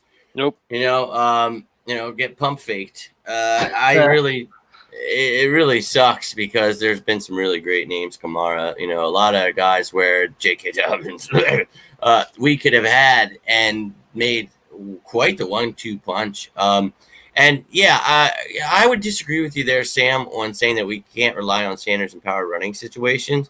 I think he actually surprises people, and I think he's worked on that this offseason. And I think Deuce Staley's talked a lot about that. And coming from someone like Deuce Staley, who is, quite the powerful guy, he's really excited about, adding that to his game. And I think they will rely on him. I think he will be an every down back. And I think, at times, maybe you'll put in other guys, but someone like Devontae Freeman would be a guy that could run those short yardage. He could do things. But remember, this team loves to put Carson Wentz in those situations, to put him sneaking the ball. So, I mean, honestly, I really feel that the Eagles felt that way. And as much as you're saying that, Sam, I hear what you're saying, brother. I really do. But the thing is, just like we talked about, and Dom said it a month before it happened, maybe we only keep 3 running backs. Maybe we don't need all these big guys everybody's saying. And that's exactly what Deuce said. That's exactly what, Doug had said. Because as much as everyone feels that Miles isn't that guy, he is. And I'm not saying like, oh, yeah, he's the best running back, but he's a guy that can literally do all those things. And he's, a little Saquon, and he comes from under him at Penn State, and he's getting his time to shine. He looked really well. He progressed really well throughout the season. He got better with his mistakes, and I thought that was key, to learn from your mistakes, and that's something I love the kid, and I think he's going to have a huge game. Brian, I was pumped about Pumphrey too. I thought this kid broke NCAA records. Okay, like we needed someone, a returner. We hadn't seen a returner in forever, and this kid was a straight bitch. So, that sucked. I really hate that pick, man. That pisses me off. I didn't like it, man. I said he stinks on the night we drafted him, but it doesn't matter. I mean, but I was all for that pick the second it got announced. Who? It was a weird pick. It was like, wait, what? And oh, dude, I was not okay with where it was. But me, I always try to hope for the best for these guys and try to see why they would fit our system. And you try to, hope. And we're not sitting here saying, like, when we say these things, guys, it's just when you've been so battle tested throughout the years, you understand that, it might be fun and all these roses and peaches and everyone's happy and everyone's great in preseason and training camp. And everyone's going to be the next. Cream. Yeah. Peaches so make sure you have and cream. Exactly. Peaches and cream. It's all happiness, guys. Unicorns are here. But I mean, Two creams. Two creams. Yeah, and I just think, what's going on, Dean? Dude. Thanks for tuning in. Dean, we do this every Friday at 9, and we have plenty of other shows here at A2D. Thanks for tuning in, man. But we're getting into it. We're talking about Miles being back. We're talking about Lane being back. We got a little bit into the defense with Derek Barnett and Hargrave being back. Talking about this team looking a lot different in week 2. Getting a little excited here. Sanders is a good back, and Philly uses power back. Look, I understand it, guys, and we all have talked about this on this show. We had it in Blunt, and we had it with Ajayi. That's why we've been talking about Devontae Freeman. So we are with you. The 3 of us right here are with you. We want Devontae Freeman to be there. So unless you're referring to Michael Warren and Elijah Holyfield, if you honestly, right now, would tell me that you want either of those 2 guys over Devontae Freeman, bro, I'm going to have to just question what you're talking about because I really can't get down with that. I think Devontae Freeman would add quite the comment. And we've talked about it. I'm not sure how much more. I mean, go back to the tapes, guys. Check them out. There's even ones with the titles of Devontae Freeman in them. Little picture of him right there. Talking about this. So, yeah, I mean, yeah, if you guys want a power back, that's him. And he's not a power back, but he's that guy that will give you that, just like Ajayi was. And he had a burst, but he wasn't the fastest guy in the world. Kind of like Tom said with Garrett Blount, too. That same thing, but you knew what you're getting in him. And I think he would fit here, man. I really do. Right here, Dwayne says no running backs going anywhere without a good O-line. Obviously, man. And I agree with you 100%. He's got the nail on the head. That's exactly what we were saying. If we could just block and now we have a running back, obviously Boston and them weren't doing anything. So they just teed off on Carson. And, Clyde Edwards-Helaire, that's somebody that, I thought was definitely going to be good, but he really showed off. And yes, it's because you have a really good line like that, you get a chance to show off. So I'd love to be healthy. Can I say something about Sam? Now we're being ticky-tacky. Now we're that predictable though. Like if you're not predictable at this level, you don't get that. You don't get that short yardage play. Right? If you want to be Uncle Predictability, and I'm just saying that you're not going to get them. Like the day just a short yards power back. Wonder what he's doing here. And the guy you had here for that, you let go, and Jordan Howard. So you have him right in the damn door. Sam, for not a lot of money. For not a lot of money. I mean, Crum talked about the other night, too. I said it the night. I mean, I know a lot of guys were on this train, too. I wouldn't have let him go this past year.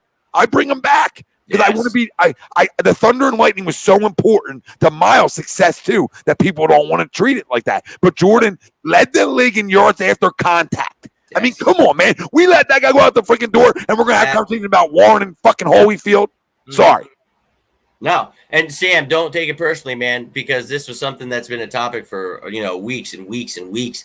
This is something where it was like all we were talking about is Devontae Freeman gives you that veteran back, and it's proven. It worked for us in 17.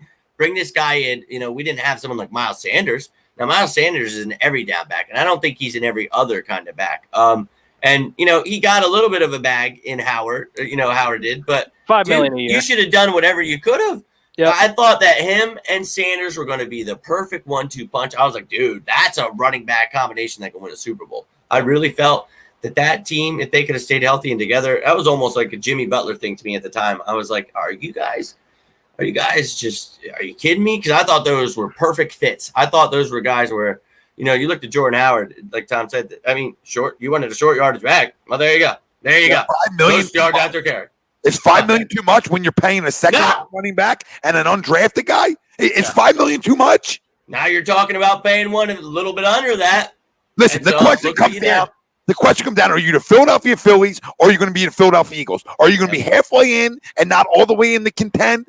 Or are you just going to be halfway in and make it look cute? Because when you go out and you go get me Coleman, you go get me Slay, you go get me Hargrave, you're telling me you're all in. Okay? And then when you don't bring a guy back like Jordan Howard, when you don't bring a guy back like Big V, right, or certain guys, right, you don't have to bring all of them back. But when you let some of these guys that you needed walk out the door, now Big V, fine. You don't want to give him 10 mil? Fine. But Howard, I'm not saying I love giving him 5 mil, but I do it because the production and the success has been there. This is the first year he's been banged up. And, of course, it's here. Yeah, exactly. And look, right, wasn't he? We talked about this when we brought him in. I mean, this is something great. He was great at running and catching. So it was like he was one of the best in history in his first, few years in the league when it came to all-purpose yards. And it's like we have him now with Miles Sanders. So I think if we would have gave him a chance to be healthy and just gave him $5 million, it was a no-brainer to me. When I had to report that he went to the Dolphins, I was like, I'm not even – because everybody's like, I was like, I didn't do it. Trust me. I did not tell him to sign there because I wanted him back. And I thought it was a great pickup. I'm still pissed off, dude. 2 years, $10 million. Yep. And now he's on the Miami Dolphins, wasting away. Thanks a lot. Thanks a lot, Howie. So now we're without one, and they thought they're going to be Slick Rick. And, you didn't bring your eye patch, man. So now you're messing up, and you have Boston Scott and Corey Clement, two guys that are both 3 and 4 running backs. So go ahead and just make sure that you admit once again this year that you made a mistake. Like when we had to get rid of Mac Hollins to the Dolphins. That's one I could agree with. And allow Greg Ward to finally come up. get Boston Scott up when he finally got rid of 97-year-old Darren Sproles after he was hurt. I mean, this team says that they're done with nostalgia and doing things like that, but I don't know, man. Drives me nuts. It really does. But I think Devontae Freeman's somebody that we should definitely bring in because hey, Sam, I love the passion, man, and I'm somebody that tries to look for the best in everyone. And I know that undrafted guys can come out of nowhere sometimes. We saw it with Corey Clement. So we're hopeful for those things. But I think the Eagles were very telling in what they want to do. If they wanted one of those guys, I really thought, I was with you, Sam. I thought maybe one of those guys would make it as a fourth running back if they wanted a short yardage back. But Tom hit the nail on the head when he said, maybe this team just wants to run that zone kind of style. And if Miles is that number one guy, you really don't need much other than someone coming in as a third running back. And if you have a second guy like Devontae Freeman, then you could really have a productive team. And I think that just kind of fits the bill, man. And he could come in and, be limited. He wouldn't even, and I think he should understand that because he wasn't, even part of the team in the offseason. So give that as an excuse at first, let him work his way into it, and also helps Miles in a way. But you let these guys grow together, and I think, dude, you could have quite the dominant force, man. Why does this team always get caught with their pants down? Yeah, I don't know. Always. I just don't understand. The track record of getting banged up has been there for this ball club for a minute, and I just don't understand how you continue to get caught with your pants down in certain positions. That's all. I just don't get it. And Girardi did toss, or McCutcheon did. McCutcheon or Girardi just got tossed. Somebody did on a low pit for strike 3. Terrible call. You love them. This team, the bullpen, just always. It's like it's literally like being a part of Groundhog Day. Like I don't like it at all. Yeah. And that's the thing, Gator Country. That's why we want Alshon Jeffrey back. As much as you want to say you don't like him, whatever, Carson loves him. He provides a big target. So that's why we said earlier in the show, you need Arthega-Whiteside to at least provide something. Because if you can at least provide something that allows Ertz and Goddard to work their magic in between, you hope that Jackson's used a little more, and we hope that Rager's given the opportunity to get the ball not only, running deep. You want to see him working routes, but you want to see also maybe some screen plays, maybe getting in bubble screens where giving him the opportunity to be in space and make some moves, maybe handing it off in some end arounds, getting him the ball. You got to use your first-round pick. You got to see what you got in him. And maybe last week we said this. We literally sat right here, Jake, did we not, and sit here and said, hey, don't be surprised if you only see 1 or 2 catches that are big. But, hey, that's going to tell you something, with a guy that just tore his shoulder. You know what I mean? What happened? You got to tell me. Harper almost hit a home run, but he tied the game back up. Bottom of the 6th, 2 outs. Big hit. I'm here, guys. So I'm around. Big hit. Oh, okay. I don't think I'm not. I'm not. I don't leave soldiers. I don't leave soldiers behind. So no man left behind. But that's the thing we're talking about, though. Gator Country.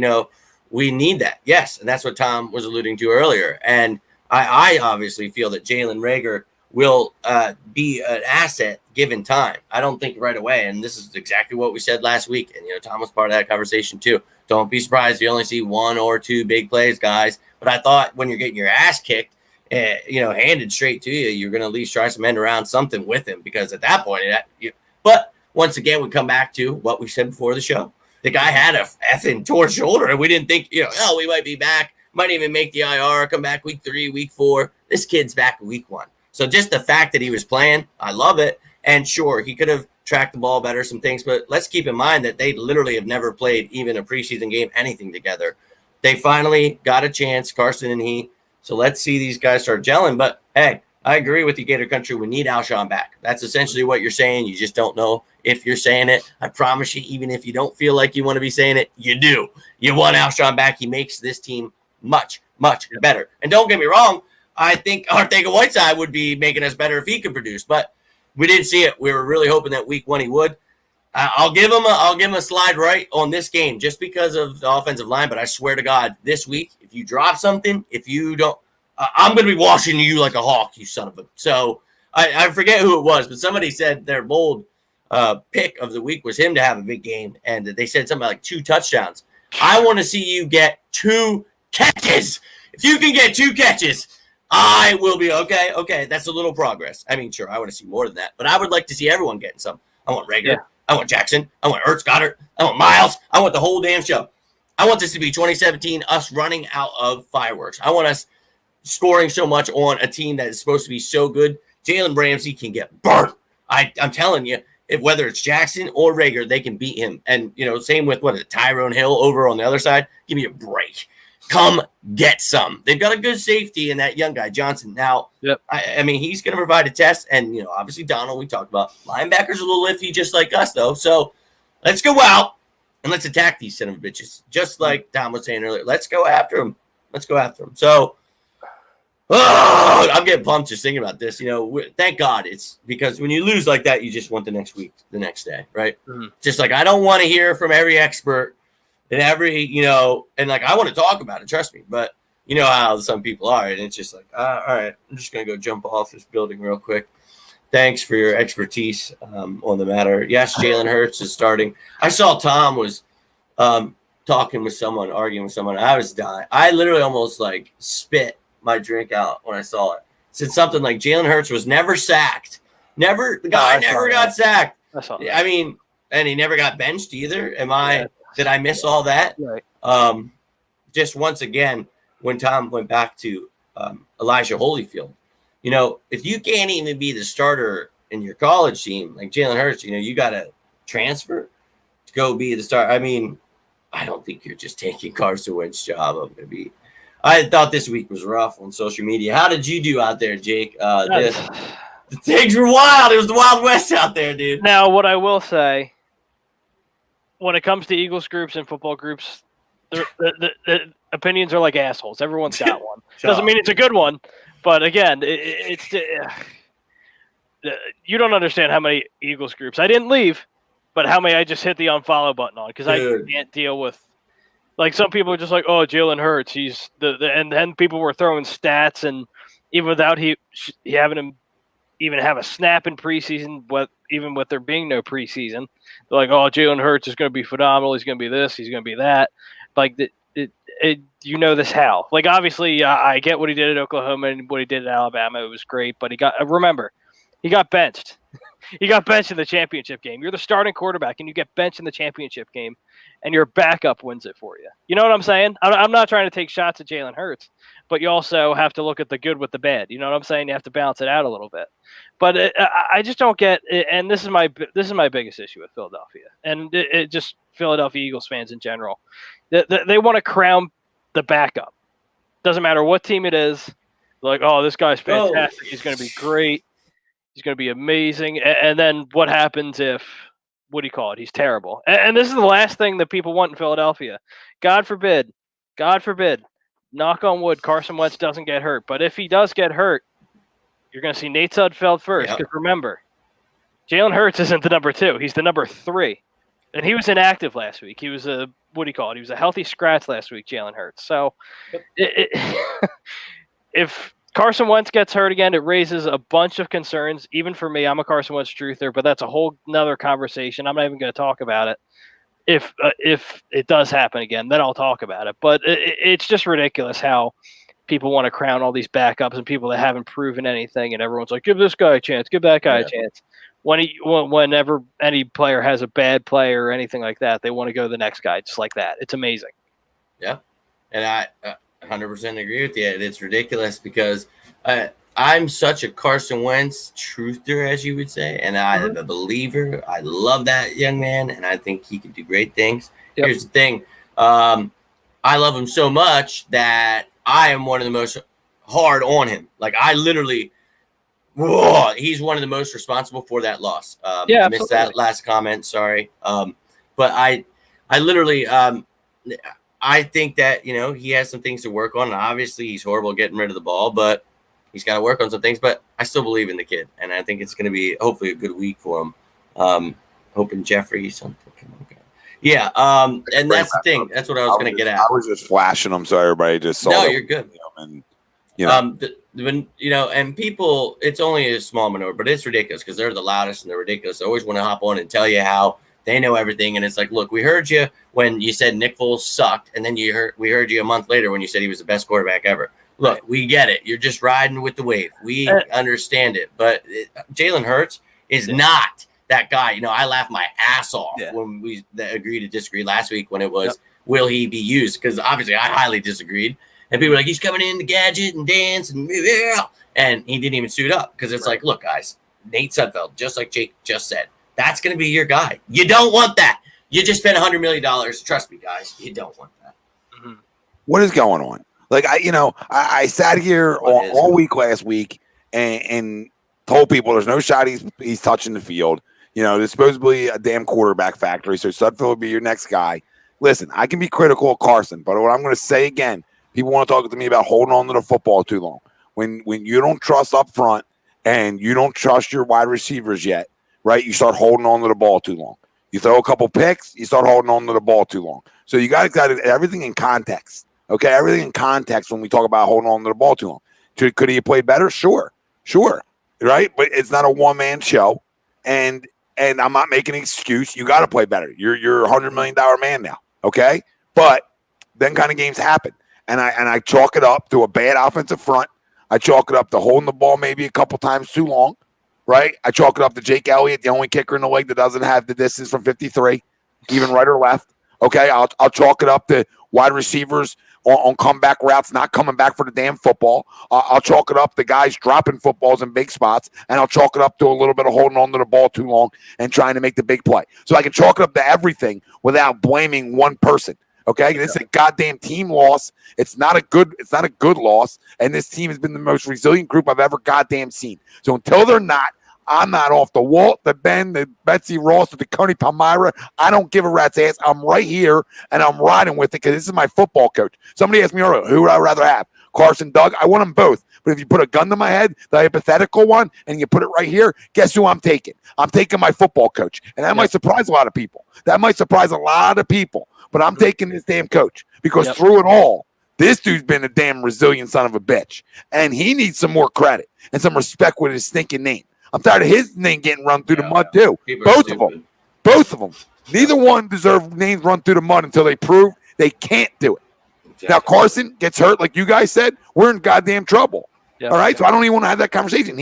For his sake, he needs to play in our 16 and get the stigma off and play a playoff game. That's all he's going to do. And we talked about that before the season. This has to be the year that he shuts up the haters. And people are, one game, that's it. The other 15 don't count. Everything is over.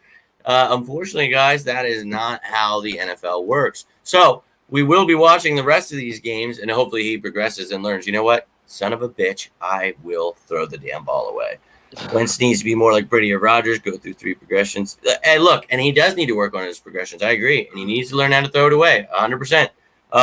And that's right. No hero ball. Rodgers is an uncle progression at times. Rodgers hold on to the ball. Yeah, he can be stupid too. And so can Brady is like the mastermind. Don't bring him into this, okay? Yeah. But Aaron Rodgers is not a good analogy either. And I think Carson Wentz is completely different. And I understand when sometimes people try to compare things. But look, Carson Wentz is a guy that is a very good quarterback, and we all know his flaws. And that's truly what it is. He needs to work on that, stop the hero stuff. But also at the same time, I think you need some of that hero stuff because that's what makes him Carson Wentz. You can't take that away from him. Tell him not to roll out. Tell him not to, just stay in the pocket. Why take away from what makes him great? So I love what he does, but, get to that third progression by rolling out, doing something like that. Allow him to get to that progression. So Doug, help him out. I think together they're great. I think that they love the relationship. Doug wanted him. That's why we moved up, twice, traded to get up there. I was so excited. I'm still excited. I think that, we can still do great things. And like Tom said, until they fail, what the hell are people doing? Like, we need to find if we actually got a receiver. And if we can block this week, we're like, okay, if we have all these things gelling, let's see what this team looks like. And let's see what these defensive pieces actually look like, not just throwing them into the wolves every damn possession. So, Jimmy, would you what I would like to see is 2 things. And Jake, right? I would like to see just a couple of adjustments, and these are adjustments I would like to personally see. And I want to know if you guys had 2 of them, what would they be? And mine would be a little RPO action, little RPO, and absolutely some design rollouts and just some things just to get him moving and feeling good and more comfortable. Right? That's it. There are 2 adjustments that I would make. We talk about going through progressions, and I don't think he has a problem going through progressions. Obviously, you're holding the ball too long. You're going through your progressions, and or you don't trust to make the throw. There's 2 ways to look at it. You don't trust to make the throw or nobody's open. One of the two. But they're my two things that I think will make this offense so much better on Sunday. Yeah, I agree with you. I think, definitely something we've talked about, and that's something they needed to do last week. And you're going to need to do it again when you got Michael Brockers and Aaron Donald coming at you, dude. So figure that out. I think, Tom definitely had some two great ones. Like I said a little earlier, I think, doing plays with guys like Jalen Reagor or Deshaun Jackson, quick little bubble screens, getting them the ball, or maybe at the same time, some end around stuff, just getting it into the hands of some of these speedy guys, but also adding into that, like he said, the RPO, but adding play action. If you want to do some fancy stuff and do some cute stuff, first off, you obviously have to establish the run. So let's get that, first and foremost. But you allow yourself to do these trick plays while you have the run going, then they have no idea what's going on. So build your team. Funny enough, we play a team that does a lot of that, right? The Rams are known for that's what they do. They can change their tempo at any time. They can. This team is all over the place because they dictate the game. They're good, man, and they can actually tell you what they're going to do. You want to be the team doing that, man. And if you're a team that's up 17-0, man, you can't dictate the game after that. That's concerning. But like Tom said at the beginning of the video, I love Doug sometimes just works better. You know what? I was a dumbass. I made a mistake. I thought I was Andy Reid from 10 years ago. You know what? I'm not going to be an idiot. I've got my stars back. Let's ride, baby. So I'm with you guys. I'm on the confident train, man. I'm feeling good. I'm feeling good because I felt good about this game before the season. And you know what? I'm not going to let that loss to Washington deter me because now we're getting to see that team we talked about. Now we're getting to see guys back that are healthy. Now this defense is going to help when they get that push with Hargrave. I'm not saying Malik Jackson and Cox weren't good, but first game together. But let's get an actual rotation, like we said, the whole game. Yeah, we're not talking about just Cox out there dying half the time, and it's gonna be much different. That was our preseason game. That's how I look at it. You know what? Yeah. Didn't have preseason. I'm not gonna get mad about it. And then the D line better have a rough week. Yusef Kyler's my fantasy coach. Oh, we must be talking about something else. Do you think that? Part of seeing Hightower and some of these other guys on the field a little extra was because of they want to see him on some tape. Absolutely. So, you guys think that? I thought about that a little bit too. Like without preseason. Yeah, not even one. Like if you just played one preseason game, you got some guys on tape, you can coach them up. Blah, blah, blah, exactly. Blah, right? That's what it was. Yep. That was like and they did that, Tom. You're damn right. I love it because that's what happened. They got complacent and they treated them like they were preseason. Like we can throw the scrubs in and see what happens. Yeah, right. Washington, right? It's Washington, so you're like, we'll give them some work. They don't even have a name. We're fine. And I felt so right saying it after Sunday night. I'm like, I wonder if they just were like, you know what? We didn't got anything film on these guys, so we'll play some more snaps than maybe we want to, right? And now you can get. Hopefully you can get some guys coached up. They did a good job with a bunch of nobodies getting them coached up last year. So I would hope you can get – listen, this all comes down to, does J.J. Arcega-Whiteside want to be a football player? A lot relying on him, yeah. Yeah.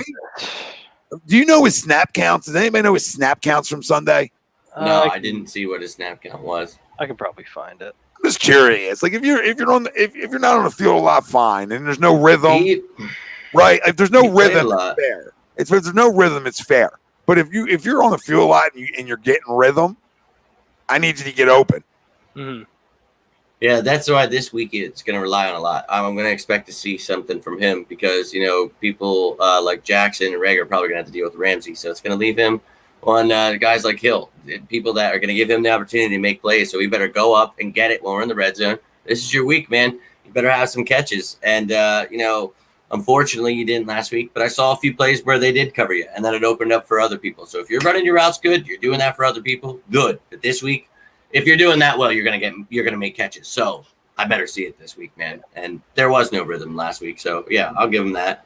The number you're looking for, Tommy, is 28, 41%. What was and Jackson played 54%. That's weird, and he was limited. Yeah. 28 snaps, that's it.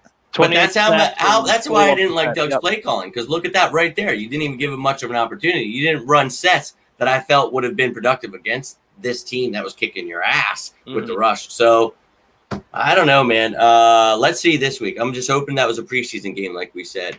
Driscoll? I mean, still you get a catch. What I mean? Yeah, exactly. That's what I'm thinking.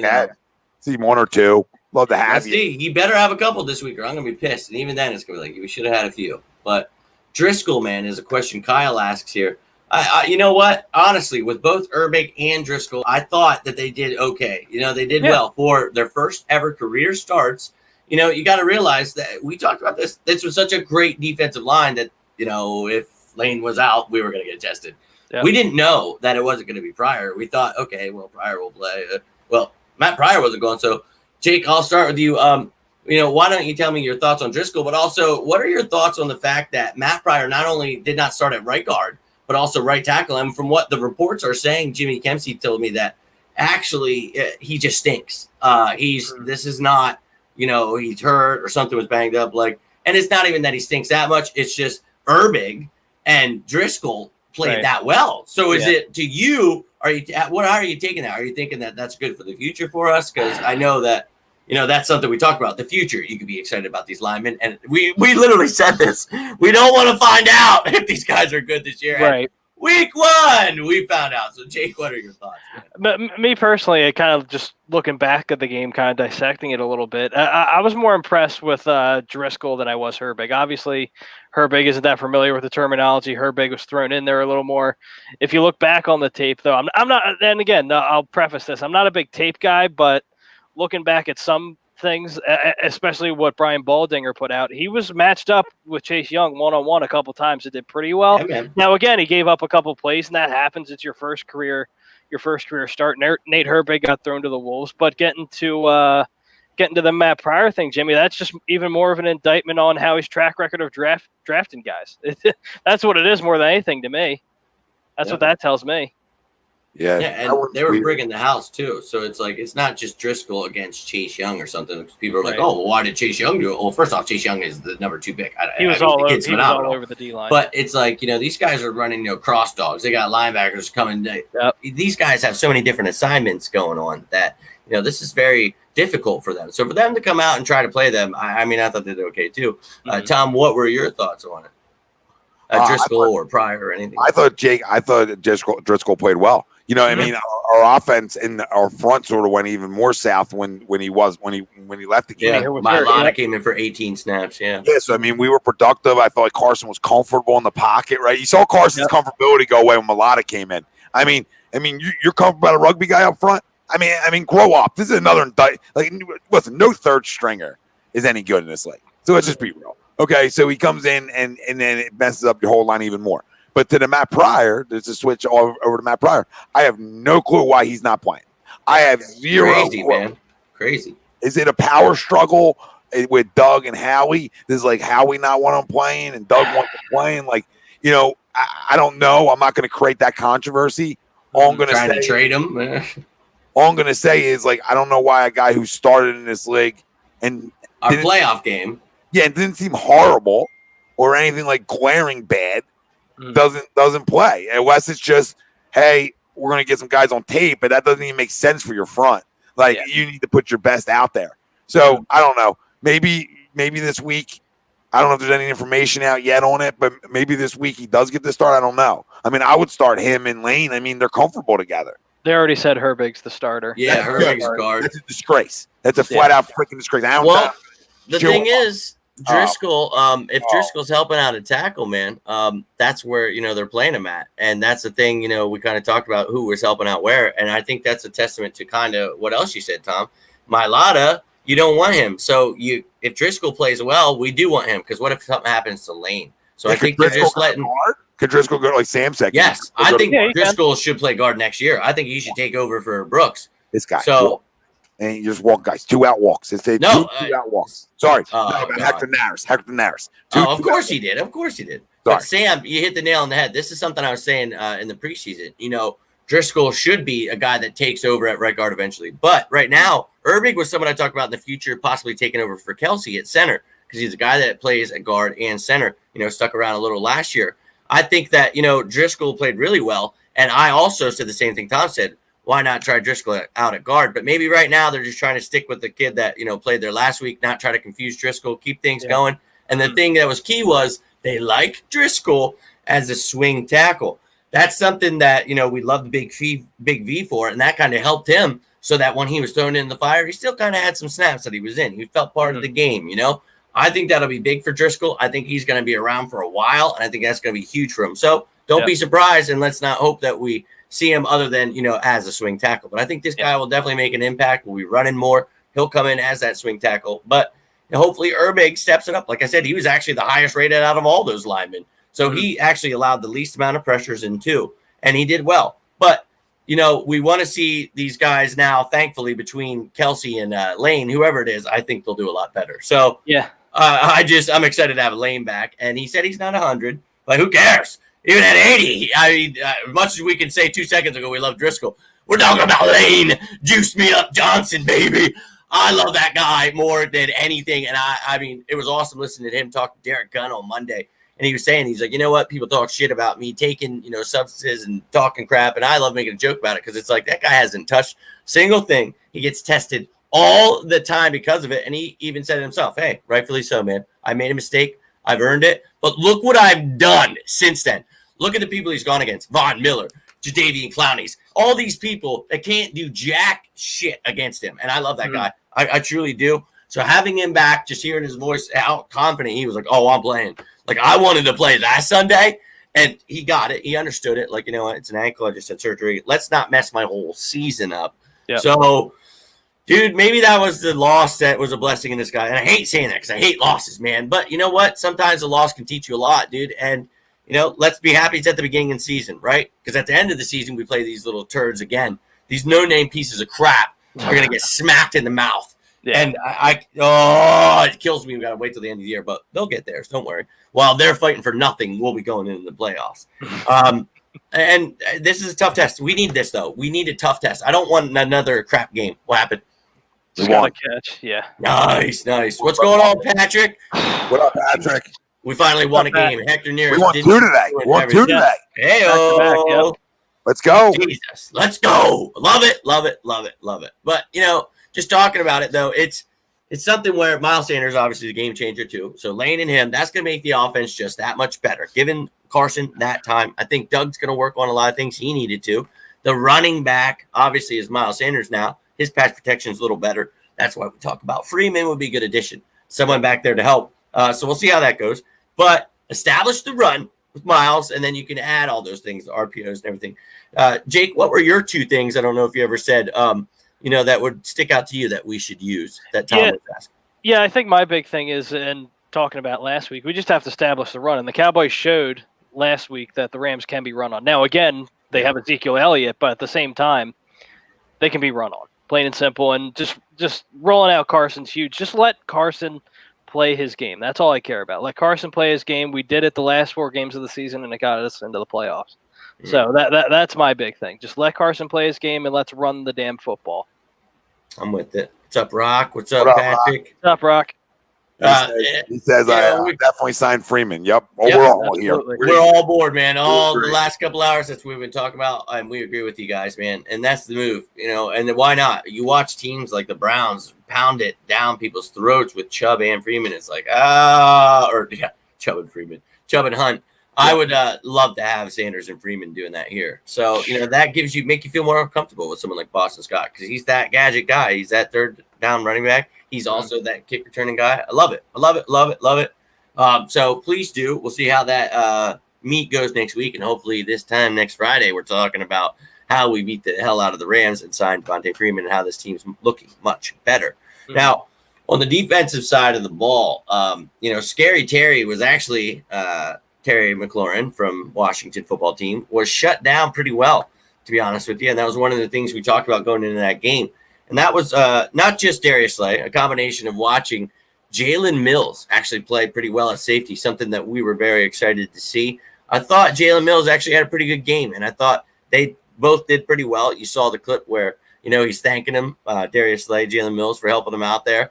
And that's what you want to see. These guys working together. Jalen Mills be that leader of this defense. And then this week, I'm very excited about this secondary because we're going against Robert Woods, Cooper Kupp, Van Jefferson, Josh Reynolds. They've got some guys there, and they got Higbee at tight end. Well, let's step it up. And I'm intrigued to see Nickel Roby-Coleman versus Cooper Kupp. I think that's going to be a huge matchup to watch there. So also very intrigued to see Woods. Maybe Slay covers him, but maybe, they've got a lot of talent. So maybe you just stand still on this one. But what are some matchups you guys are looking out for this week? Maybe when it pertains to the defense, or maybe an offensive one you saw. Go ahead, Jake. Yeah, I think the big one I'm really paying attention to. Obviously, you're going to see Deshaun against against Jalen Ramsey, but I want to see how Rieger does once Deshaun goes on the bench, because he's going to be there. He has a spot already warmed up for himself. So, Truth. with him Well, being I talked about both on the field at the same time, right? Mm-hmm. Imagine Rager versus Hill, while Ramsey's covering Jackson, or vice versa. You know what I mean? Yeah, and that's what I talk about, mismatches and misdirection, Jimmy. You got to mix and match it up a little bit to confuse this defense. That's a great one. Yeah. What was the exact question again? I was just asking him, who's some of the key matchups you're looking at, and he chose, Deshaun Jackson and Ramsey, but also, just the receivers offsetting what that's going to look like. Okay, so just something. It could be anything, No, I like it. I just want to make sure I was on the right. Yeah, I said Coleman and Cup, so I mean, you can say whatever. I love both of them. Right, I love Coleman and Cup because of the history. Practicing against each other, I really like that on how that would match up and who that benefits. Not sure, right? You don't know who it benefits. Yeah, exactly. No fucking ball. So then I look at what Jake said. I like that matchup because who's Hill, right? Like, what I mean? Like, Jalen is a first round pick. He should be able to, have 5-6 catches on Sunday. So I look at that, but then, I'm gonna say the key matchup to me is what our defensive line does. I know. Thank you. I was going to say Whitworth versus Barnett and Sweat. I think is huge, but yeah. Like I was going to go our whole front. Like they got to flat out dominate up front. We got to stop the run like we do, get him in passing situations, and be able to create turnovers Sunday. We have to take we can be the greatest defense ever assembled, but if you don't take the football away, you're nobody. So you got to take the football away in this league, and I need to see a couple Sunday. Yeah, I'm glad you said it. I almost said something, but I'm glad you said yours first, because that is a huge one. You talk about Jason Peters being Old Man River. They have the same problem going on over there. Left tackle Andre Whitworth getting up there in age. He's actually probably worse off than Jason Peters. JP's still one of the elite tackles, to be honest with you. And, Whitworth, you attack him with Barnett if he's healthy, Sweat, keep a rotation going. Avery, whoever's getting in there, get his ass. So I love it, Tom. It needs to be all of them, though. Brandon Graham, everybody attack. So that's a good one. I see the guys fighting down here about the Falcons, Cowboys. That's going to be a shootout. It should be very intriguing to see. Both have a lot of receivers. I know Cowboys lost their tight end, but I'm intrigued to see what the Falcons do with Hayden Hurst. I think he should have a good game. I think it's going to be very intriguing, but I think Zeke could definitely run all over him. Gator Country's got a good point, but it should be a good game. Barnett can be a legit playmaker for sure, and that's something we talked about earlier, man. He's just got to stay healthy, so it should be a big game. This better be. He should be able to go after Whitworth. That's where he'll be lined up. He needs to attack his old ass, and he'll be lined up one-on-one. If Hargrave's back there with Cox, dude, tell me that these guards in center aren't going to have their damn hands full.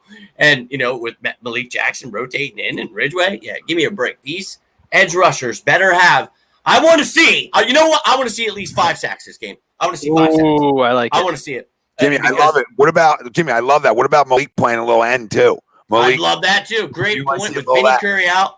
Tom, I love that, dude. Seriously, it's a great point. Guy that can play and should, because a guy like Vinny Curry that comes in and helps so much on that run. We like Barnett helping out there, but that's what his depth entailed, Vinny Curry. So love that. Defense. You ain't running on first off. Nobody in the league's running on Graham, Cox, Hargrave, and Malik Jackson on your front. Nobody in the league is running on that. That's 2 yards of carry talk coming right at you. Good luck, Malcolm Brown. Great. That's a great point. And you also had a great point, Tom, when you said about, you got to get takeovers. Here's the thing. You let the Washington football team get three takeaways from us. 3. And we had 0.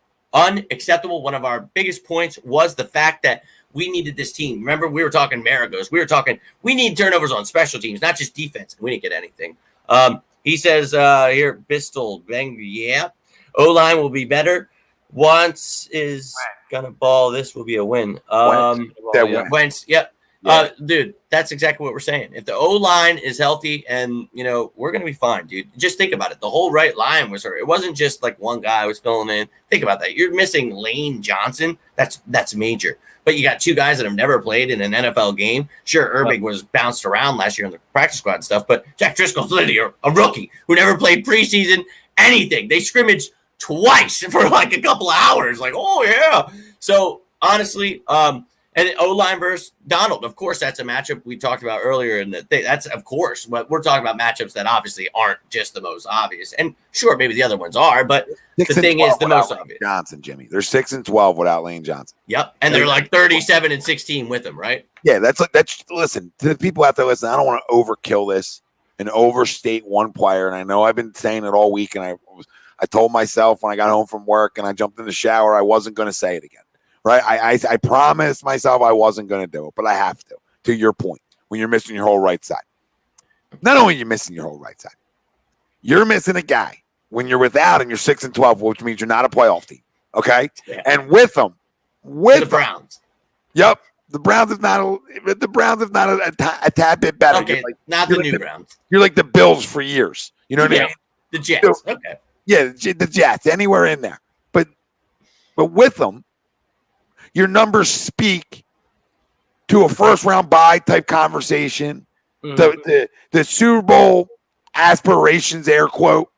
Okay, and I know Cromer had a problem with me saying it, like, oh, one guy, and we were just playing around with it. But I said the numbers speak for the one guy. Like, it's not a one-guy sport. But we always talk about the blind side being important. The blind side is important so you don't get killed.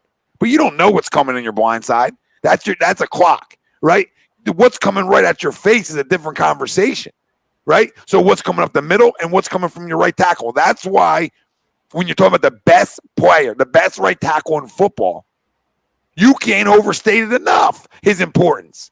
When you're talking about the best player at his position in football when he's on the field. And his numbers win-loss-wise when he is, dictates it. Why? It's a comfortability with your quarterback, people.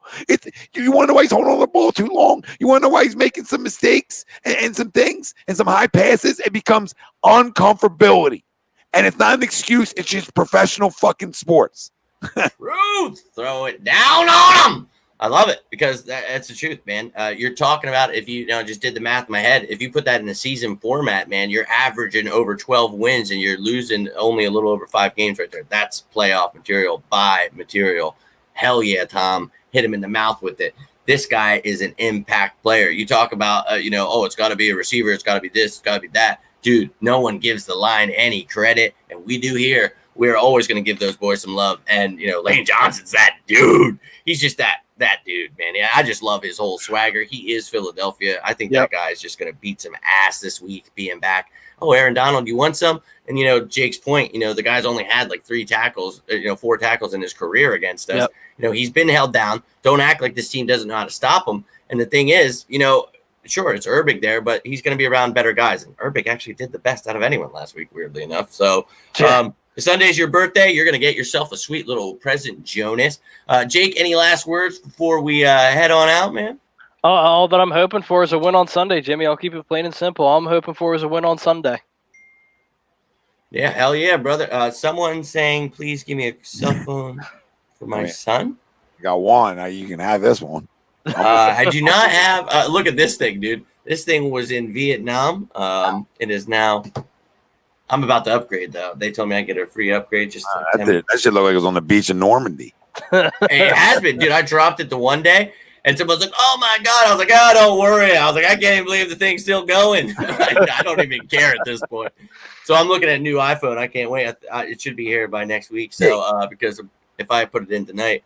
Appreciate it, what's up? Yeah, of course. We got 2, 3, whatever, 4 minutes, whatever we need to finish this off. But you're not. You both aren't getting away without giving me a score prediction and an offensive defensive player of the game. We can't go. Yeah, I gotta ask you that. To be honest with you, that's when I went into key matchup, that was gonna be next. I can't believe we're that late in time. We can go an extra 5 minutes. Jake, why don't you hit me with who would be your offensive and defensive player of the game, and what kind of score you got? I think offense for me, I'm going to go Miles Sanders. I'm expecting a big return from him, especially with Lane back. That's going to help tremendously. And I think defensively, I think Slay shows out. I think he gets his first interception as an Eagle. I think that's going to just. What about a player that nobody would be thinking about? Who's like your standout on offense or defense? Ooh, on both sides? Or either one. Okay. I'll say Derek Barnett. I'll say Derek Barnett on defense. I like it. I like that. I said that on Wednesday or Thursday. I don't even know anymore. But I said it too. I like where your head's at. Yeah. I think on offense for me, I think it would be Ertz. I think Ertz is going to have a great game this week. I think all the other things around him are going to open up, so that's going to allow him to get some. I think Goddard could have a good game too.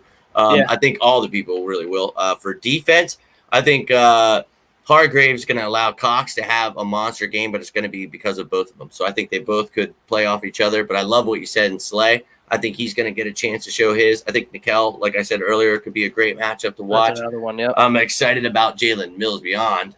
So I think my sleeper would be, if I had to pick defense, Mills maybe, and then offense. I think Rager could, if they utilize him a couple more times, I think he could show why he's a first-round pick this week. It could be a definite sleeper in fantasy if you're looking for desperation and are in a super deep league and have absolutely nothing. I would do that, but I'm not saying like he's a starter for your fantasy. I just think he could have, in our terms, maybe 3 or 4. And Tom said it, I think, earlier. I'd like to see, just what he said with Arthega-Whiteside, maybe 5-6 catches. I'd like to see Rager maybe 3-4 this time, maybe even 5. That'd make me happy. I understand there's balls to go around, but yeah, I would be happy with that. Tom, what are your thoughts on the your guys stepping up or your sleeper ones? Yeah, I got to get some explosive plays out of Deshaun Jackson. I mean, I know my favorite corner in football is going up against him and Jalen Ramsey, and I understand that, but Jalen probably might not foul him. So I don't know if Jalen's going to foul him all over the place. So, Jalen. Yeah, you could line him up on the other side and get him away from him, but I need 2 explosive plays. I need 2 25-plus yard plays, right? Big-time chunk plays out of Deshaun Jackson, and I think we get it. And I'm hoping we get it because we don't have a number 1 on the field. He has to be that one. So, I'm talking one maybe for 25 and one maybe for 50-plus. I need explosive plays. I need you to go over 100. On the defense side of the football, Jake took mine, so I'll go a different route. Give me Brandon Graham. Give me Brandon Graham. I'll take BG, and then sleeper. I'll go just because I don't think a lot of people talk about him, even though he's a starter. I'll go Jalen Mills makes a big play defensively. I like that too. I don't know if it's a forced fumble. Maybe even gets his hands on one. Something like that. Maybe a big sack on a blitz. I don't know, but I think maybe that could be a sleeper who you hear his name a good amount, but in good ways. Hopefully. Yeah. Love it. So what do you got for a score projection, Tommy? I was 28-24 on Wednesday, and close to mine. What's happened is the negativity has raised my score.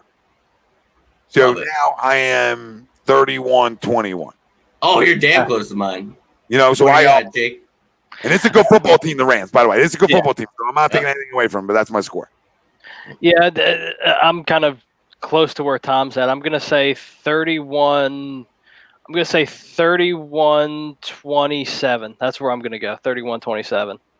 I had it 31-23 earlier today. So pretty wild. As I was sitting there saying that earlier on my show, I was saying something about, I was like, I'm sure I'll change it 64 times in the next 2 days. Absolutely. So, but yeah, that's how I feel right now. I think this team can put up points. I think they will put up points now that they're healthy.